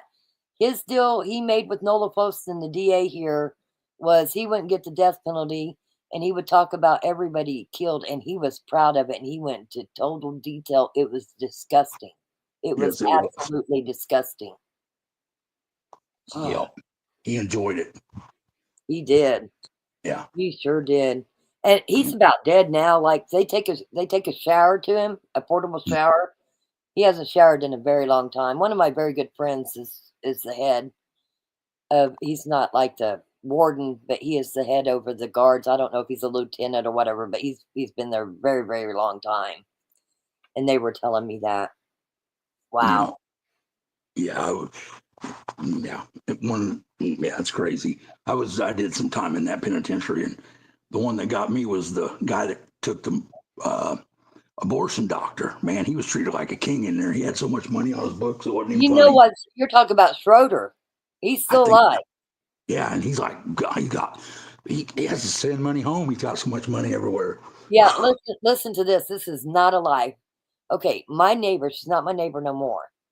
Okay, my ex-husband had to guard Tiller. And my ex-mother-in-law and her mother, so my ex-husband's mom and grandmother, Summer of Mercy, they welded themselves to the car at Tiller. And it's so weird because my husband was the U.S. Marshal guarding Tiller.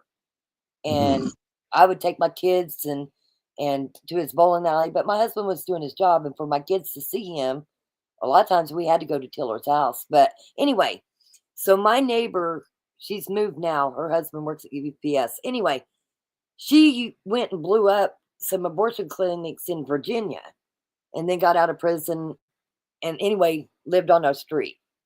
And she used to get letters from Schroeder all the time and supported him and had this big old van, and they would go on these mercy things to abortion clinics. But yeah, I mean, she literally blew up some abortion clinics. It's crazy, the things people do. Yeah, look what these crazy people did down there for not even true facts, or it may have been true, or who knows? But they don't know that. Yeah, they didn't have no proof. See, that's the sad thing. They didn't even have the proof. Like today, the testimony that Tara and them gave, it showed how Granny worked on every one of them. I mean, in fact, even down to inviting Paul over to her house and talking to him and doing all that, trying to convince him. And he lied the whole time that he had done this before. He was supposedly in some group that they took care of kids that were, being abused or something, and he said, oh, I did that before, and that's how he talked him into getting this job or getting this request from her. And they wasn't getting paid, right? Because Cora said that Tiffany was out of money. That's why they were unaliving Veronica. Right. Yeah, she coaxed him into it, but it was with total sympathy and just like she tried to do with Wrangler's life, run him out of the kids and get them out of there. And I'm pretty sure, wasn't he in jail over Absolutely. He was in jail. The gun charges or something at that time? Yeah, he was in jail. Yeah. And so she got him out of the way by doing that, and then proceeded to implicate this plan, So she was working on this for months, maybe years. It sounds like 2 or 3 years at least. Yeah. Man. But the news said it was basically because she was out of money. She couldn't fight in court no more. But still, so what did these people get out of it? The way it sounds, it was just convincing. I mean, they ain't admitted to anything yet, but So they think they saved the kids by killing innocent people? Is that what we're getting to? Yeah, that's what they're basically saying. That she talked him into it, and even supposedly the night before, or 2 nights before, at the cook's residence, she pulled him aside and talked Paul into this, But it was mostly him bragging and telling stories when he got drunk that he'd already been involved in this type of activity. But he was quick to claim that was lies, He made sure the court knew that was lie. Right. I'm gonna tell you something. So on one of the lives, Gary was with me and we were going to the schools. Anyway, these guys tracked me down and I kept them off the camera, but we met with them in Guyman and they went to school with the Cooks. Okay. And that's when the story came out. They were telling us that supposedly they were cut up by the cooks. Yeah, because they're A butchers. gun was held to the cook's head, and he cut them up and fed to the pigs. And we know that didn't happen. But Right. the two guys that told us that were really close with the cooks, but hadn't Mhm. seen them in a while. And the cooks had just put a brand new fence around their yard. And now all of a sudden we hear they moved. Like, Supposedly they I got think ran they out knew of what was business going being on a too. butcher. Supposedly they lost being able to be a butcher because they refused to have their butcher shop inspected or something, and so they weren't allowed to butcher anymore. Oh, Is he way was still butchering, but yeah. right. Well, not But, legally, right. He But he didn't moved. have a tax stamp or something. But they both moved. Well, I didn't know that, but yeah, that like I say, their whole life crumbled. Oh, I've Yeah. gotten many texts today telling me that the cooks moved. They're Wow. not even around here no more. But They I should be believe they knew. charged. They I should be believe they knew. charged for in the conspiracy. I guarantee they knew it was going to happen, if nothing else, and they knew when they had the kids. Even they knew what was going on. Yeah. So, what do you think? More people's going to get charged, or do you think it's just going to be Man, these? I would let's put it this way: some type of I don't know what type of conspiracy charge, but there has to be some type of we say recognition for them knowing or being involved. I mean, like them watching the kids is enough to know they were involved. That should get some type of charge right there. Because And what do you think about? I'm sorry. Go ahead. he said that's what turned his stomach. Paul was Granny running around with basically heckling, laughing after it was done when they were trying to load up the bodies. That turned it, or that made Paul start thinking is what that was the first. He felt he had been bamboozled. I guess would be a better word for it. Bamboozled into doing something that maybe wasn't quite as much as he thought, or that they're still Paul's still testifying, so we'll know more tomorrow.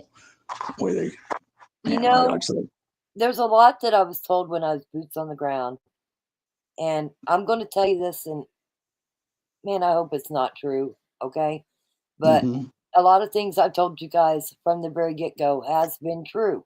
Okay, in some form of it. I was told that she videoed it. Wow. And you're telling me that she was running around in a circle cackling yes, or whatever. Now, I can see that. Now I can see her videoing it. Me too. I could see that in a Oh, heartbeat. that makes me sick. That just makes me it does me sick. too. Man, I mean, just some of these things that, it was total coax and using anything she could to get, the way that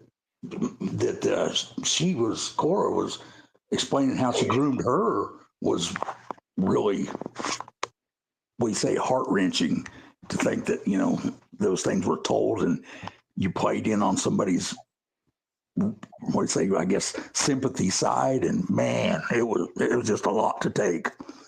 Right. I'd love to, like I say, I would love to be sitting in the courtroom with the actual eye-to-eye contact.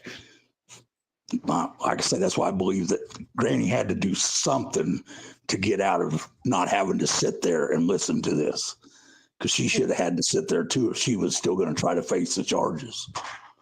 I always thought, and I think I'm pretty sure me and Carrie talked about it. I don't want to say it was me and her, but it was me and some other people, and I think she was there, and it was all of us. When they first went missing, and everybody was saying how much Tiffany hated Veronica, and I said, you got a cult here, you need to call the ATF, you've got a cult here. And usually a cult wants to grow, and I thought that since Tiffany hated Veronica so much that I really thought she was alive somewhere and being tortured. And being tortured. I really did. Now Julian, I kind of thought maybe was gone because she was older, but Tiffany would not have. I really thought Tiffany wouldn't have did that to Veronica, that she was torturing her. That's what I really thought. That's where my mindset was down there. Yeah, I would believe that action out of her for sure, especially now. Boy, just the little things.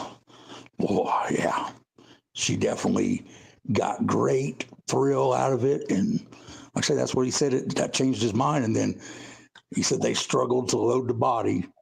And then basically he didn't get out, and they went ahead and locked the thing. And he rode back there with them from L Road to the site where they buried him. So they didn't stop anywhere in between. That was the exact details they gave. I mean, of course, I hate talking anything secondhand because I'm just hoping they relayed it right. Right. Well, I did that trip, and actually, since I said it earlier, I really thought about it. I went to Beasley's driveway because I was doing the phone pings and drove from Beasley's driveway to L Road in one of my videos. Yes, I was there. Yeah, that's not an easy ride. Down past Four Corners, that's all like a dirt road. That would have been a rough ride back there. Yeah.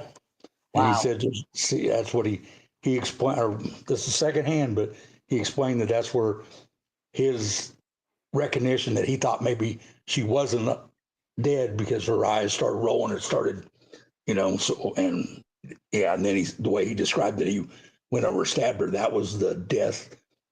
The autopsies result that they thought she died early because of those stab wounds. Well, he's admitting that he did it afterwards. So that took that reassurance that she went quick right out of my head. Yeah, I'm sorry. I got to stop there. You're all right. That tore me up. Nana says, but Cord knew about the first failed attempt in February. She could have stopped this, but she didn't. Mm-hmm. And the way she involved her daughter and said Jillian had to die as well, no sympathy for her. No more. Like I say, if there's death penalty, they all should deserve it. But, I mean, there's no way you should be able to plea out of this. But like I say, I believe death penalty is the easy way out for them anyway. So you're not blocked over there? Are you able to comment over there? I can comment all the way through, yeah. Okay, good, good. In fact, I've had several, there was several of them that had been in our group before that had said hi to me during the night, And, well, I know Bianca's over there, and I like Bianca. We go a long way back before this ever happened. So she had messaged me and said, if anybody wants to come over here and talk, it'll be okay, So I know some people had gotten blocked before, and I didn't know if you were one of them. So good. No, I'm glad you I was don't able get to express comments, but they let me, like I say, to be honest with you, I've even listened to Nancy Grace over this, and I can't stand any of her broadcasts. And I've even sat through everything she's even done of this. If it's been done, I don't care who's done it. I've listened. If it pops up and says it's something that involves it, well, guess what I'm spending my next 45 minutes doing. Oh, absolutely. Nana says, Christopher, you are a very smart man at Christopher. There are punishments worse than death. Yes. And it's definitely not the easy way out for these punks. Man. That's too easy, isn't it? Yes, it is. Easy. Yeah, honestly, okay, I'm a firm believer that why we can put our animals to rest is because that's the type of consideration that we have for people that we You're humane. Yeah. Exactly. Yeah, I'm sorry, but you taking the humane way out of having to sit there. I myself feel they should. Before I went to prison, I was under the assumption that all these sex offenders got what they deserved. Then after I went to prison and found out they were protected and in their own little group and nobody ever really gets to give them the treatment they deserve, it turned my whole stomach on the judicial system. Right. So, I'm sorry, they deserve a lot. They deserve a lot worse than they ever did to any kid. I'll tell you that. That's just for sure. Yeah. Give me a broomstick. Sorry. Right. That's things like that just turned me. And the way she groomed this whole group. I knew she did it to her boyfriend, but I didn't realize it was the grooming on Paul Grice too. And then the way they saying that, Tad Cole was actually not really involved. Well, that shows to me he was being groomed by his wife. So, it may be protected because he had a big mouth, but yeah. Wait a minute. Cole was protected by his wife? Because I don't think, I want to make sure that didn't get misunderstood because I started to misunderstand it. Well, I don't believe Paul Grice's wife knew. No, you're right. But I'm talking not Paul, Cora's Cole. husband. You're talking about Cole. Yeah. Yeah, Cole was. And I you believe probably said that, but anybody in the chat, I want to make sure they know. I have not heard anything that Paul Grice's wife knew anything. So she did start as soon as she found out. That's what she did. She got out of town, and that's what he's got to live with for the rest of his life. I guarantee you, he probably won't even have no contact. I bet his family, if he goes to prison, I bet it'll take them 20 years before they ever decide to come visit him. The kids will have to grow up and want to meet their dad before they do it, because there ain't no way that wife's going to bring him up there to talk to him. There's no way. Lynn Stevens says, I wonder what kind of plea deal Paul and Cora got. I just played it from News Channel 3. It said something they were saying that they thought she got 30 years knocked off for a life sentence is what Cora got. But I don't know that they went into that much detail. Right. Well, I'll tell you the email I got. So I don't know how correct it is, but it seems like to me from the email that I got, she got 45 years plus 10 from another charge. So that'd be 55 years. So 25 30 years. Off of 55 is only 25 years. Right. But there's more charges than that was just 2. And the person that sent me the email might not have got that, because I could swore I heard today 30. And I don't remember where I heard it. So yeah, I don't think it's not enough. Not enough. And one thing about it is that judge doesn't have to stand by any of this. He can say, well, sorry, your plea deal doesn't mean anything to me. That wasn't enough, Yeah, I don't think so. I think they probably discussed it with the judge, honestly. Well, yeah, I'm sure they did, but like I say, that don't mean anything all the way to the end. Right. And the news is saying that Cora did it to protect CW. Now, do you guys really believe that? I believe her testifying. I could see that. And realistically, she involved her daughter in that. Her daughter could get a charge for cleaning up and stuff, and not reporting it. I mean, don't get me wrong. And knowing about the attempt in February. Yes. Her daughter could be. That would be horrible. That's been brought up before on a news station that she could be charged. I want to say maybe it was Sidebar saying that she could possibly be charged. They all crossed all the T's and all the I's to get charged with way more. And like I say, cooks and them too. I mean, there should be lots of little charges. I don't care if it only turns out to be a 5 or 10 year sentences, but there's a lot of people that should have 5 or 10 years after this getting charged. Guarantee there was a lot of charges that could be brought in. Well, all the people in the area that knew, listen, I think more people knew what was going on. I guarantee you. I think even the landowner, I'm not too sure they all didn't know about the recording and all that, man. I'm telling you. Yeah, and that audio is not made up. No, and it's way early. Yeah. Like I say, all that stuff, that right there should be in the court, and there should be at least 3 people charged off of that. Everybody he was implicating right there, saying, I talked to this and I talked to this one. Oh, man, you guys all knew about this 5 days after? No, you all knew about it the day after. That's what it was. Right. Wow. And I would like to talk to Carrie because she'll probably remember this. When we was going to go to the school where they do that at, a lady called and said that there was a bunch of people at that school, and she lived in Griggs, and she said that Tiffany literally chased her down the road.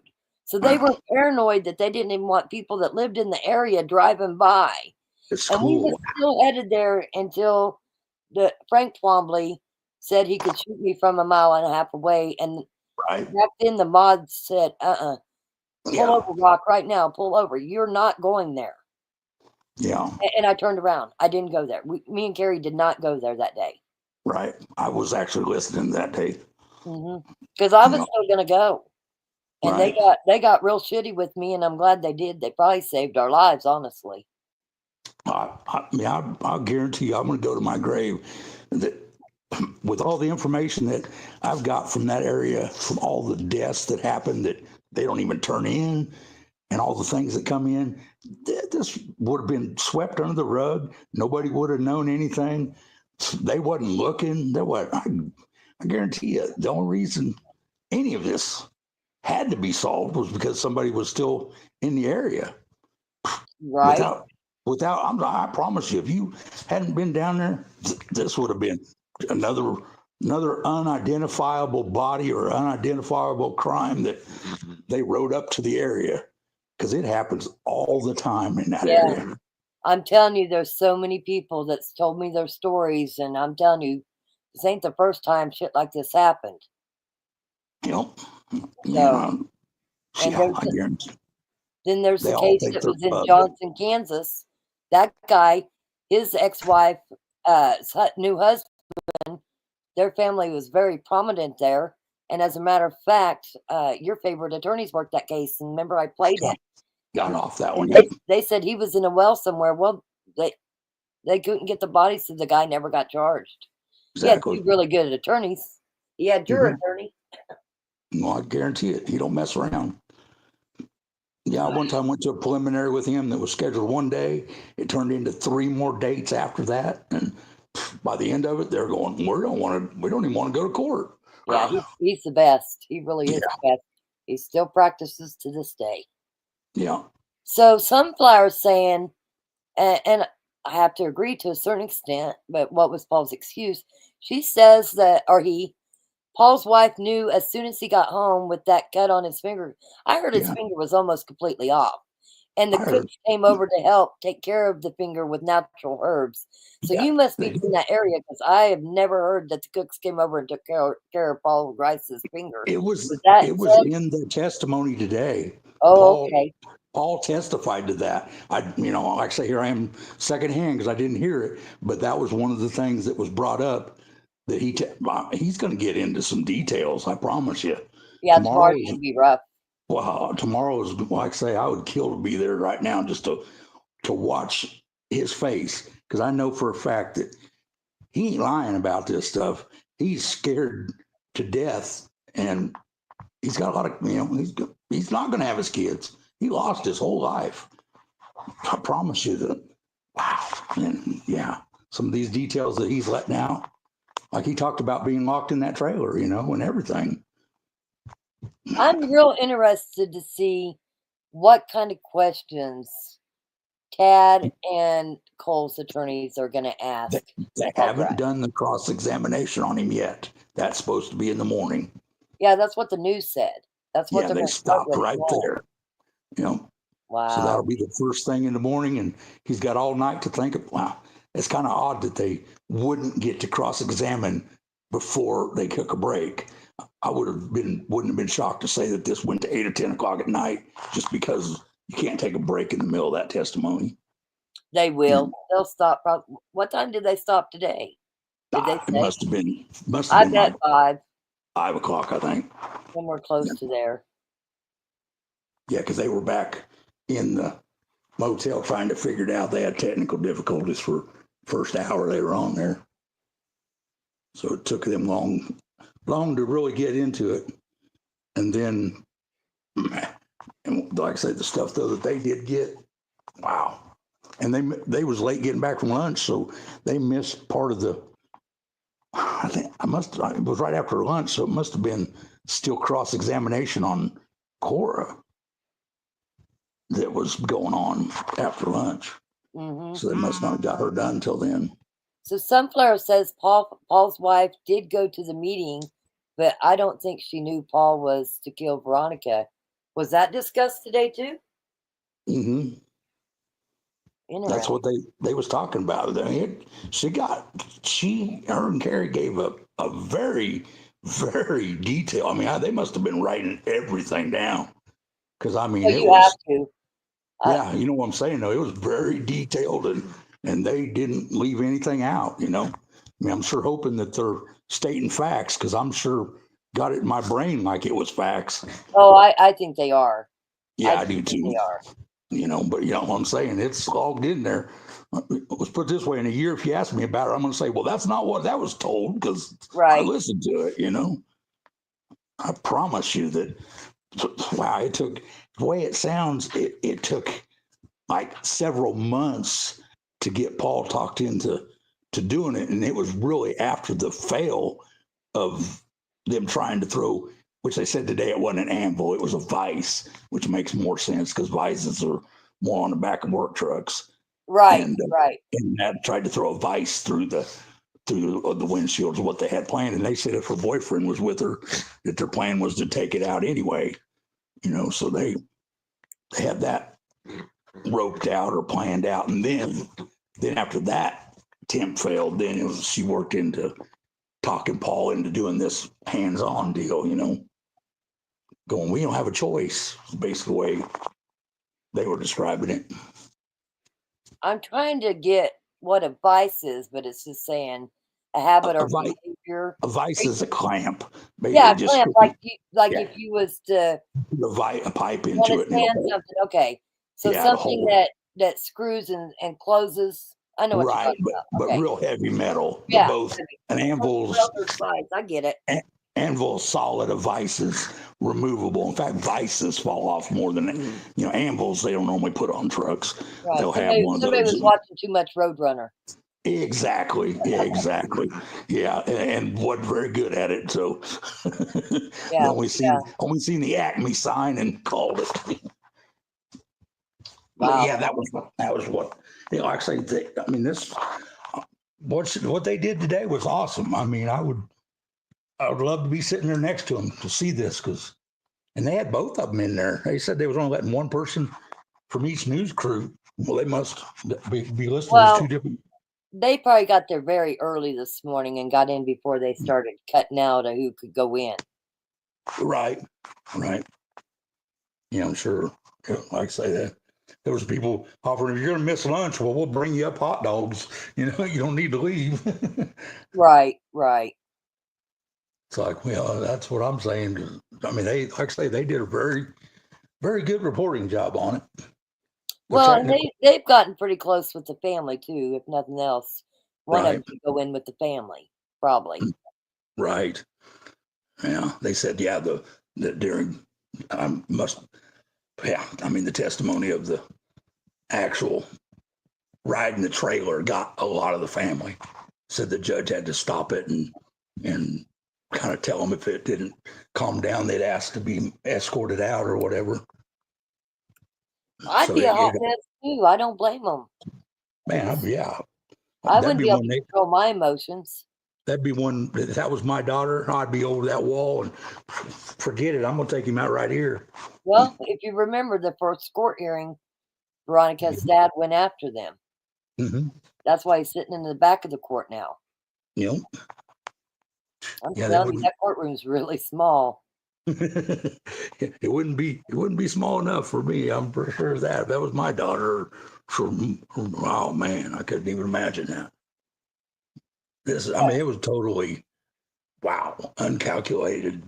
Well, we knew it was going to be bad. Right. Yeah, it was. I just didn't. What do you want to say? I was thinking a lot more details would come out later. They started right to the meat of this. Yeah, I'm really surprised because usually they'll have just enough in a preliminary so that the judge will do the trial. Like, I'm really surprised that they allowed him to go so in detail. Or did this happen? I'll be shocked if they get done. They're saying, Friday. They're got to try to shut off testimony on Thursday to get shut off on Friday because they're still got all the people with the Big R store and all those people testifying that everything was bought. They got all them planned. I don't understand why they need that. Because in a preliminary, you just got to prove to the judge you got enough to charge these people and have a trial. So I personally don't think it'll go all that time. Be honest with you, they don't need any more. If a judge needs more than that, they hold them over. They're already right. That's what I'm saying. But just where they started, there's going to be a lot of information because they haven't went to any of the easy testimonies. Like I said, those Big R people and stuff like that, they wouldn't testify in a regular trial. They're going to be in the preliminary. They're just trying to. The guy with the Big R, wouldn't that be the guy that's testifying against Tiffany anyway? And so why would he still testify? He's the one that's going to testify that she bought maybe the stun guns and stuff, I believe. Right.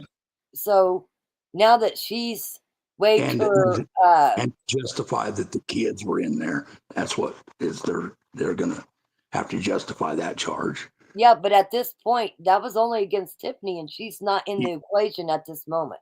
Yeah, you're right. That's why I say I think she had to take some type of deal to get, or she'd have to sit in there for all this because they got a lot more to show. And Well, it they're going all. to save hers for her trial. Mhm. I don't see where that guy would be testifying now. He was on the list. I agree. He was on the list, but all that was about Tiffany buying the stun guns and stuff. So Right. there's Right. no need for him to testify now because she's not Mm, there. She's not in the right. preliminary. She waived that right.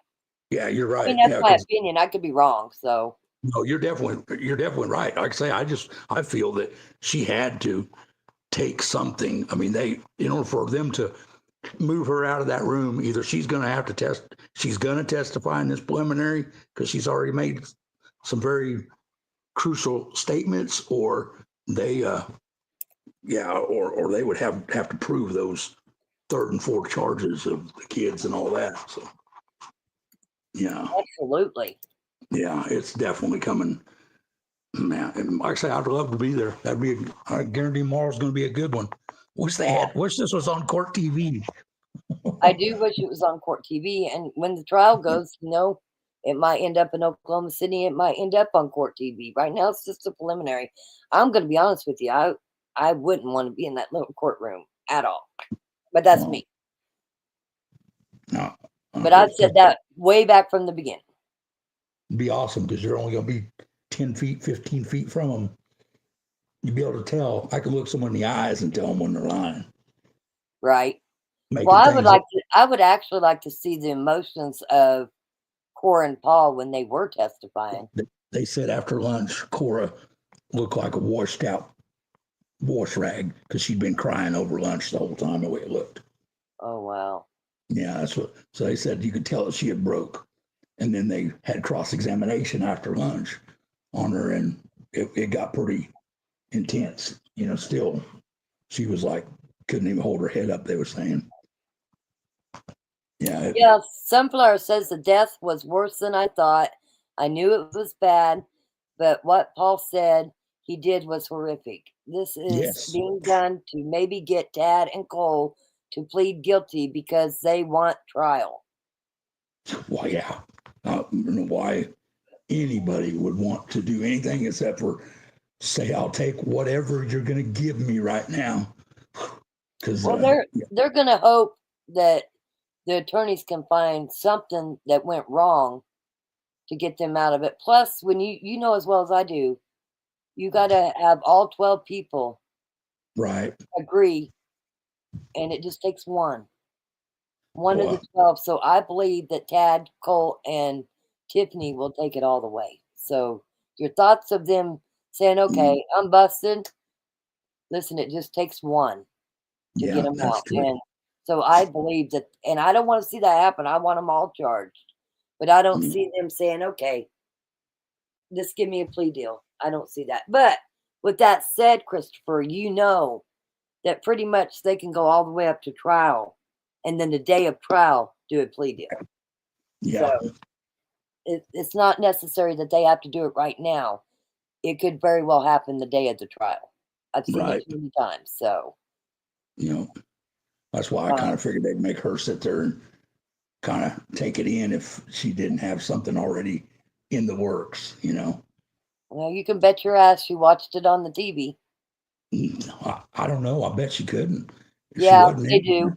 As a matter of fact, because there was a lady, I'm not even going to say who it is, but both her daughters were in that jail. And supposedly she watches YouTube too. Oh, wow. And she has said things to Wrangler about my YouTube channel and things she's seen on it. So I believe it. Because he had at the time not ever seen my channel. Right. So I believe it. Well, I'll tell you what,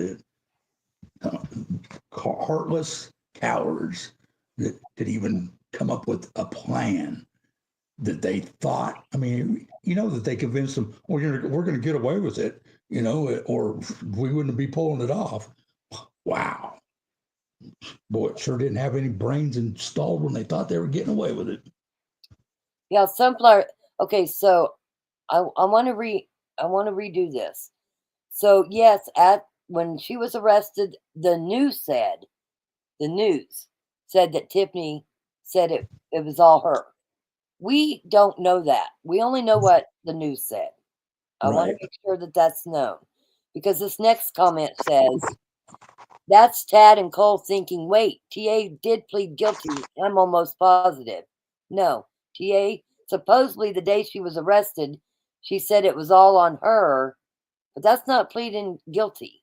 And today, Mhm. all she did is waive her preliminary and waive her speedy trial. She did not enter a plea, as far as I know. Right. Had you heard that she pleaded guilty today? Because I do not believe so. I didn't hear that, but I just feel that she would have had to sit there if she hadn't done something just like the other two to stop the needing to prosecute her, because way too much evidence. Yeah, but is think set about up. it this way, Christopher. I don't mean to cut you off, but think about it this way. So Granny had such an influence all them, and she's waiving her prelim and her speedy trial. Why not get that out of the way and get her ass out of there so she don't affect the people that's fixing to testify, like Cora and Paul Grice? That is probably the reason they got her out of there. Not true. That's an angle that I hadn't Yeah, logged she into had my brain. such an influence. Yes. Yeah, because definitely she would influence any type of testimony if they're sitting there trying to look her in the eye. Because Absolutely. that every bit of it's been how she groomed or how she convinced or even the victory lap she was taking after it was done. Right. And I'm not claiming that's what it is. I'm just saying that could possibly be what it is.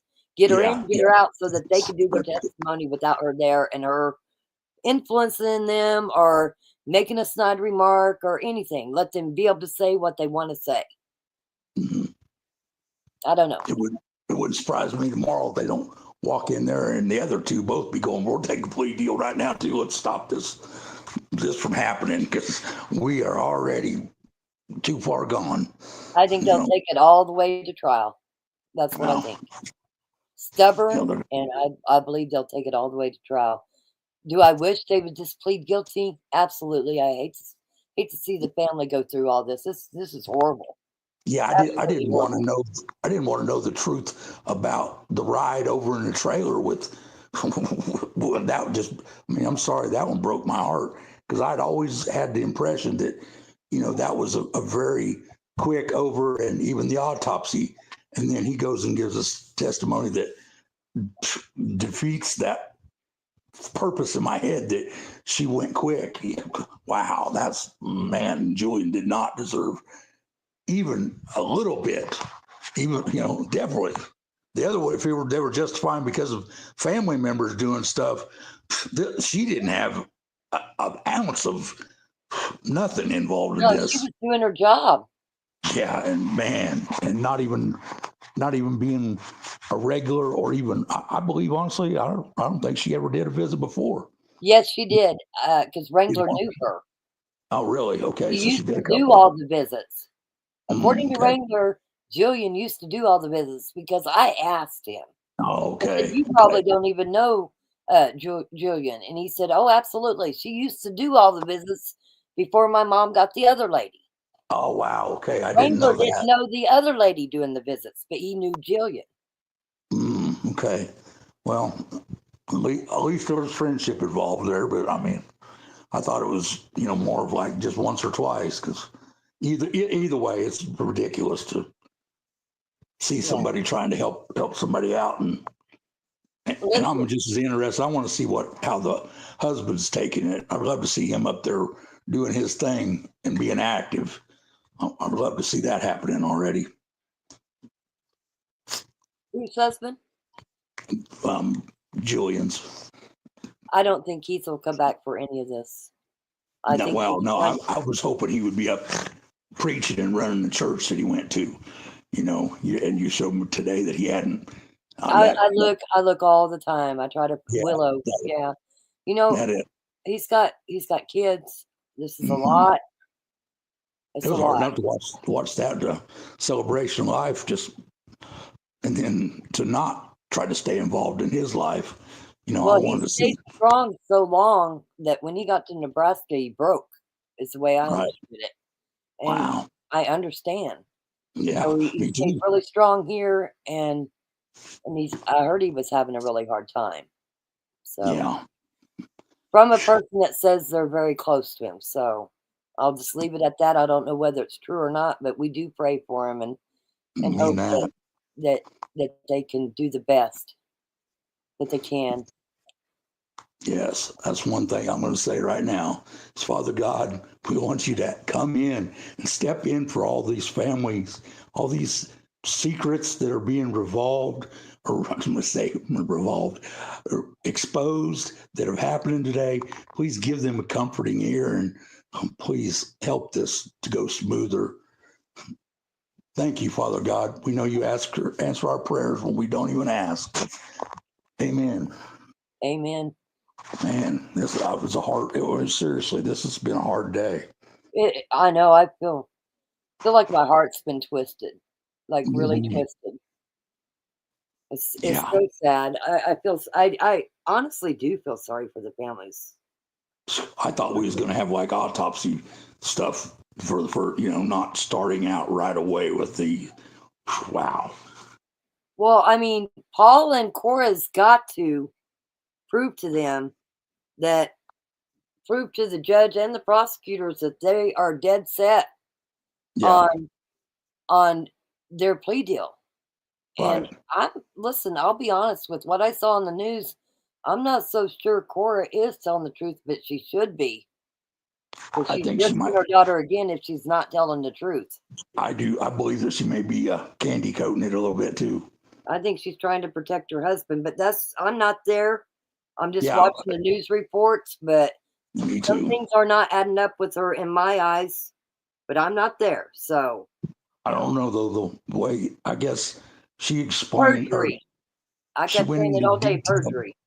about her job was to get their phones, get them wrapped in foil, and get them in a box so they'd quit transmitting.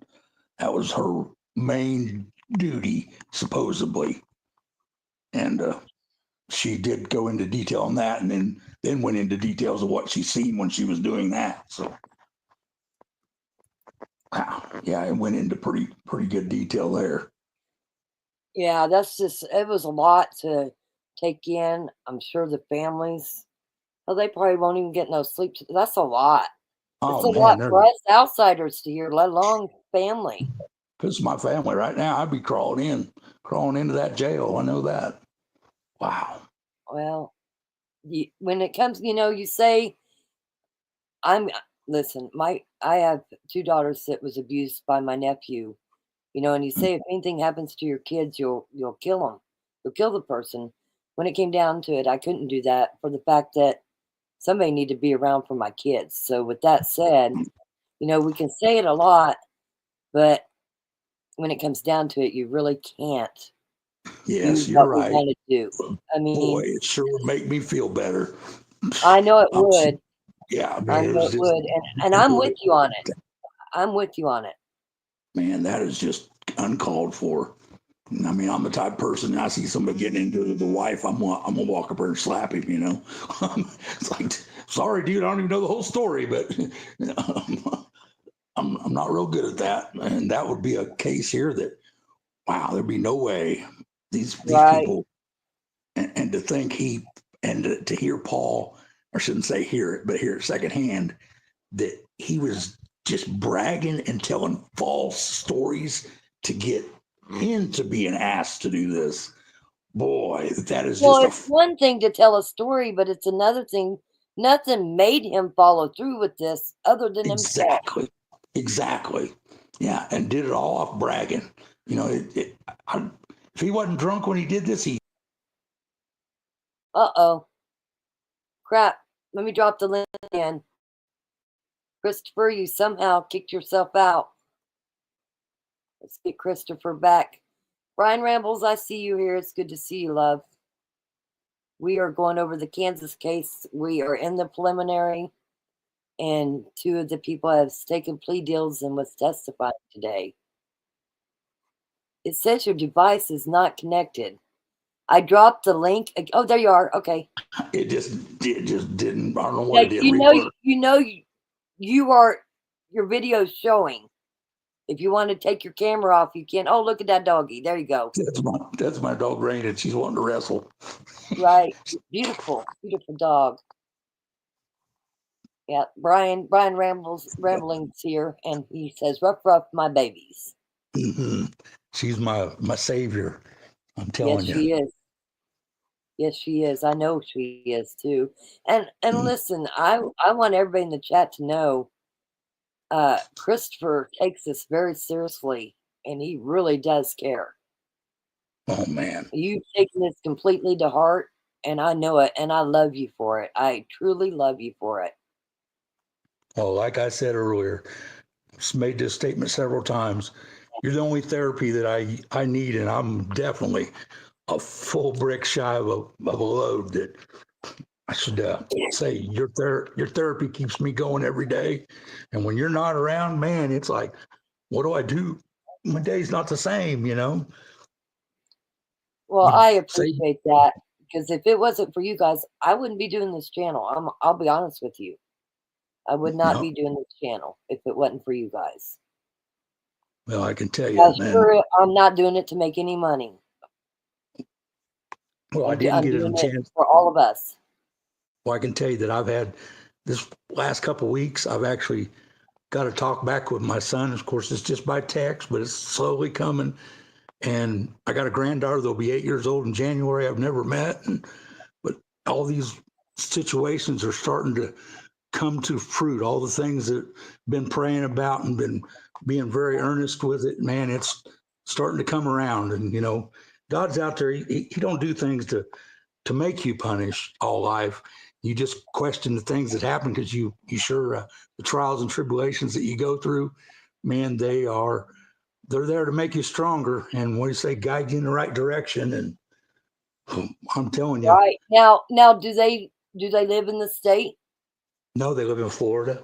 Well, actually, he just split up with his wife or girlfriend. They weren't married, and she moved to Louisiana. And he's still in Jacksonville, Florida, though. Wow. But hopefully you guys do make amends and you get to meet your granddaughter. I know you had messaged me, and I think it'll all fall in the favor for you guys. I really know do. God's got it worked out for me. Yeah, Brian wants to know how old your dog is. Everybody's talking about your puppy. She's just a little over a year, almost not quite a year and a half yet. She will be at Christmas time. She'll be a year and a half. So I'm getting close. But boy, I mean, she is the most, reassuring factor I have. I live in a high rise that you got your dog to take you out. And I guarantee you, she's been here over 2 months and she ain't had one mess. She will wake me up scratching my nose to tell me she's got to go out and she's got it down. But boy, she won't eat anything, but she wants to eat half of mine. No, she eats her dog food, but only because I force her. Right. Give her small bites, anything I get. Well, she's your therapy dog, right? I know that. Yes. Yep, she Absolutely. is. Kelly Foley says, Cora definitely incriminated herself to the max. She was just as evil as Tiffany. Paul, too. And I wouldn't be surprised if he's done this before. I think, listen, people, I've seen it a lot. They brag about stuff they've never did. Exactly. That's what he is. But nothing made him do that.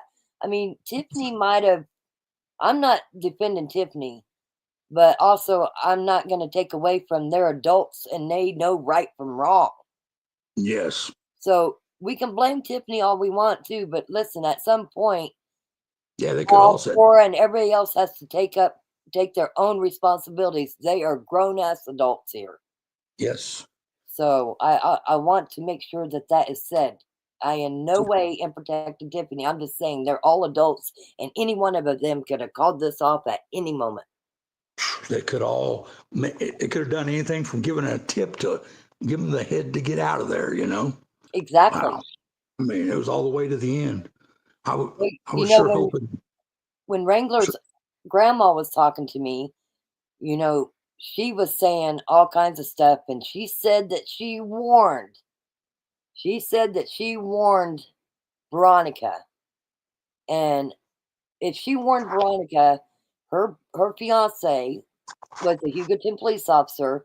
Why is there no police reports on it? For one, and two, supposedly she just got with her attorney, and the attorney said he'd take care of it. But the grandma said she told him about the amble, told Veronica about the amble. Now I don't know if she's lying to me.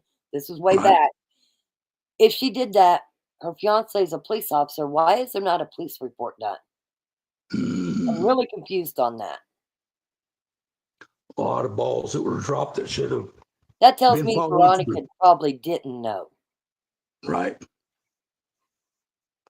Sometimes you got to weed out some of the things that get said. That'd be another one of those going for fame and glory or wanting to be part of the story. Like I warned her, they just didn't realize how deceitful this Tiffany's brain was.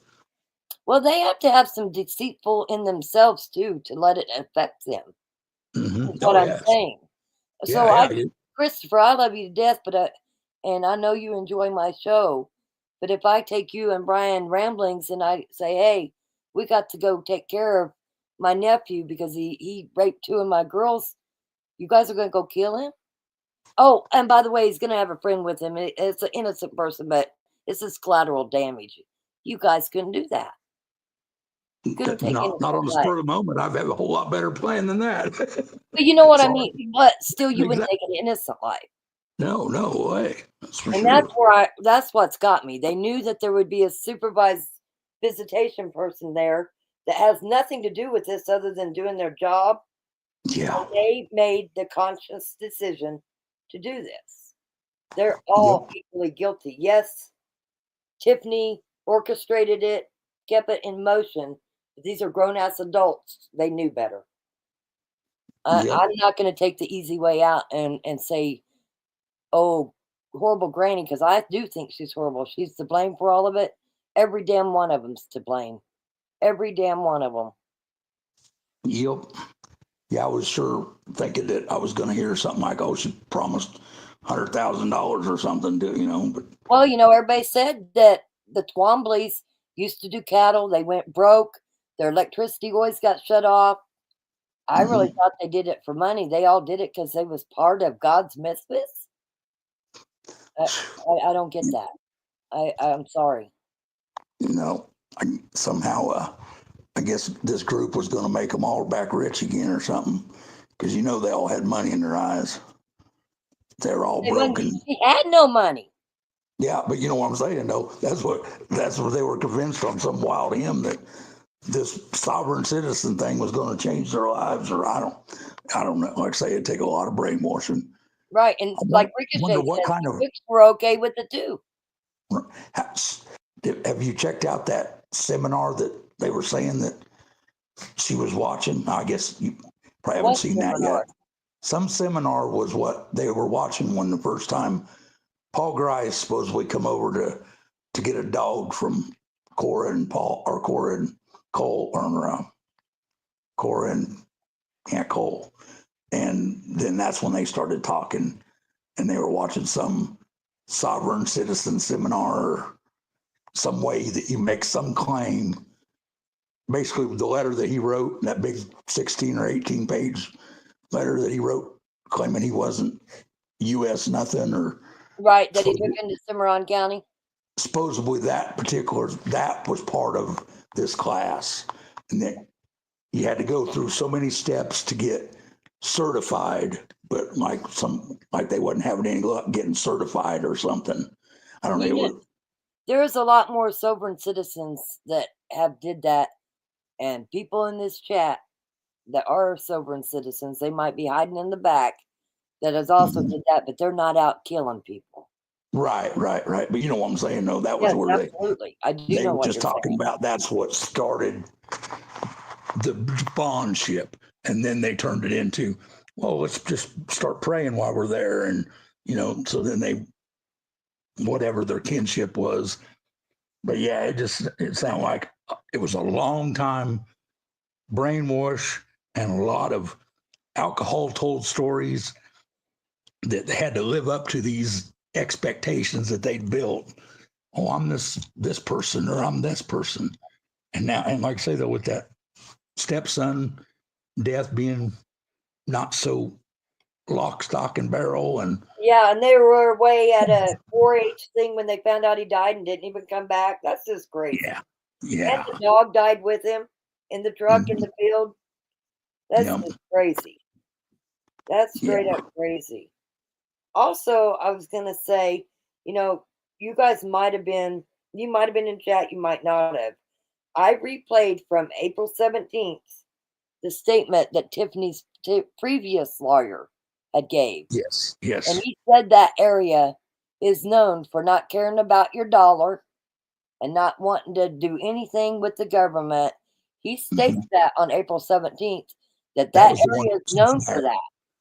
That was the one she fired, right? Yeah. That's the way it sounds Fire anyway. him, or did she quit? He seemed fairly Sounds like, old because right. he said that Veronica's brother was 18. He also said that Wrangler was in prison, and Wrangler's never been to prison, and Veronica's brothers are minors. So, Right. I mean, he had some of his facts wrong. Definitely not all there, huh? Okay, somebody says Daniel Strait, and then somebody says David Strait. Do we know which one it is? Because I'll look at it right now. No, I can't say that my memory's kicking that good. Okay, let me see here. But yeah, he definitely threw it under the bus, because that was the one they were like, well, she didn't show any signs of it. Yeah. Well, no, he didn't think she was crazy, but I don't think he could recognize somebody that was crazy. Let's see here. I looked up Daniel Strait, sovereign citizen. And it's just bringing up sober citizen movement. That was the little one. Did the guy write a book or something, or do it? You said he's doing he had like TV shows and stuff like that as well. Lots of video seminars is the way I took it. Listen, I'm telling you, this, when I said the second day, call the ATF, you've got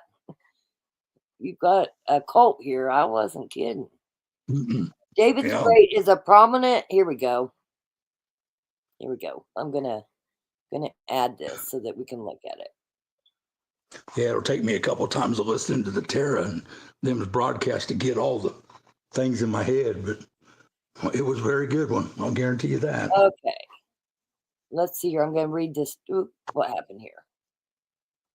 Okay. David Strait is a prominent sovereign citizen guru and Quanon adherent who teaches sovereignty and a Quanon, urging his followers to become American state nationals. Before Trump is reinstated as president, he works closely with Bob Lee Lawrence, another sovereign citizen guru. So he must be like really active right now, because we just had an election in November. Interesting. Yeah, supposedly that was the starting point to bring him to where Grice was hanging out with them and doing this, and then they built the group. Like Tiffany and come in later on. She was just somebody they brought into it.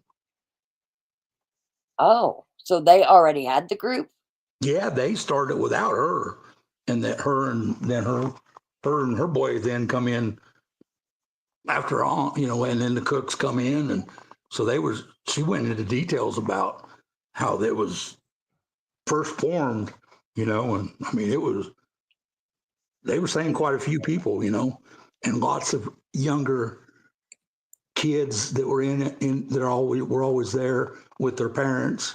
So it was a family type of outings. And then I think that's probably when they grew in. Maybe they didn't even live there by that school. That might be a move or something involved there. Right. Can you and guys they started see the school. there's a lot of YouTube. YouTube's the place to go. We all know that. We're here. But deep Yes. dive into Sovereign Guru David Straight, that's a 2-hour video. But if you want to know more about, well, here's one that's 6 minutes. Let's watch it real quick. Okay. Let's see what this guy's all about. What's going on here? Why is it not playing? Oh, I paused. America's most influential sovereign citizen was arrested, and he's already grifting off it. A far-right grifter who makes hundreds of thousands of dollars from selling fake license plates and hosting seminars that specifically tell people they won't be arrested if they follow his rules, was, himself, arrested and jailed for not displaying a real license plate. David Straight was arrested Monday in Texas for driving without a license and not properly displaying license plates, despite his position as one of America's most influential promoters of the baseless sovereign citizen ideology, which claims that people can declare themselves independent and not subject to a country's laws. Straight's arrest is raising serious questions within his community after he previously claimed that those who followed his beliefs would be placed on a do not detain list. But within hours, he was already leveraging his arrest to take even more money from his army of followers. Straight was arrested in Johnson County, Texas, on Monday afternoon and spent Monday night in jail before being freed Tuesday morning after paying a $1,200 bond. The Johnson County Sheriff's Office didn't respond to Vice News' request for comment, but online records show that Straight was charged with operating a vehicle without license plates, operating a vehicle with expired registration, operating a vehicle without insurance, Okay. and failing to... So this guy, it looks like, I've been watching this. Actually, we have it going on here in Wichita, and I've seen the plates. Referring to the bogus documents So Straight basically what issues he's to... doing, let me get out of there. Basically what he's doing is he's selling fake license plates and stuff and telling these people that that's how they can get away with not paying taxes and not, paying property taxes on their vehicles and stuff is what it looks like to me. But you guys can go and look, go check him out. There he is in a seminar. So you guys will just have to go check him out. Yeah, it sounds to me like he's trying to sell the whole deal, Oh, yeah. David Straight on trust, mortgage fraud, and paying off debts. Is this the grifter, they say? Mm. Wow. Okay. Well, we won't go over that, but we know he's a grifter. So, well, when people want to believe something other than what is true, you can't stop them from believing it. They just do it. Sounded to me like a whole group that wanted to believe any story that was told. Mm-hmm. Mm-hmm. And boy, the bigger storyteller, the bigger the prize. That's crazy. Yeah. And I think that's how Paul got himself into it, was telling stories. Wow. Well, I don't like paying taxes either, but I have to. Yeah, there's 3 things in the world you got to do: be born, die, and pay taxes. Yeah, pay taxes. That's how it always happens. Yep. Then you still don't own it after after you do own it, you pay more taxes. Oh, absolutely. Well, I don't know about you guys, but I probably spent, I think, maybe 9 hours on YouTube today. Right. And I want to make sure that, Christopher, if you have anything else you want to say, or anybody in the chat. Say, tomorrow, I would just love to be there. I just hope they give us good a report tomorrow. And man, like I say, I'd like to be sitting there. Right. Now, do you guys want to go live tomorrow again, or? See, they're supposed to have their live, I think, like at 7 again or something. 7 every night. I can't wait till 7. But I can look up the news myself. Right. But if you guys want to do to do anything other than a deal, that'd be the first actual account that we're going to have of what happened. Okay. And I'm pretty sure tomorrow's I'd love to be there for the cross-examination of Paul, because both of them attorneys are going, man, you just put our guys under the bus. So right. They got to ask about everything. So it looks like Dead Sea, Catfish, they're all saying yes. So, as soon as I see a report where I can actually do something live for you guys, that's when I'll go live. So watch Okay. for it. Patroness Low says, thank you for going up and sharing with us, Christopher. And yes, thank you, Christopher. You know how bored I get talking to myself? Well, I don't mind talking to you. We can talk all long conversations, whether anybody's listening or not. Oh, absolutely. But it's just imagine yourself getting up and trying to talk to a whole shitload of people, and you're just Yep. talking to yourself. Yeah. Sometimes it's pretty hard. Sometimes that's the only educated conversation I can find in the room. So Yeah, right. And listen, anybody's welcome to come up anytime. And I do appreciate you coming up. I know it's damn near 1 o'clock here. I don't I don't know where it is, what time. Well, it's probably 1 o'clock where you're at because you're in Kansas too. yep, I'm in the center. But if we're Center in going the to get up north. tomorrow and go live again, your body needs its rest. Yep.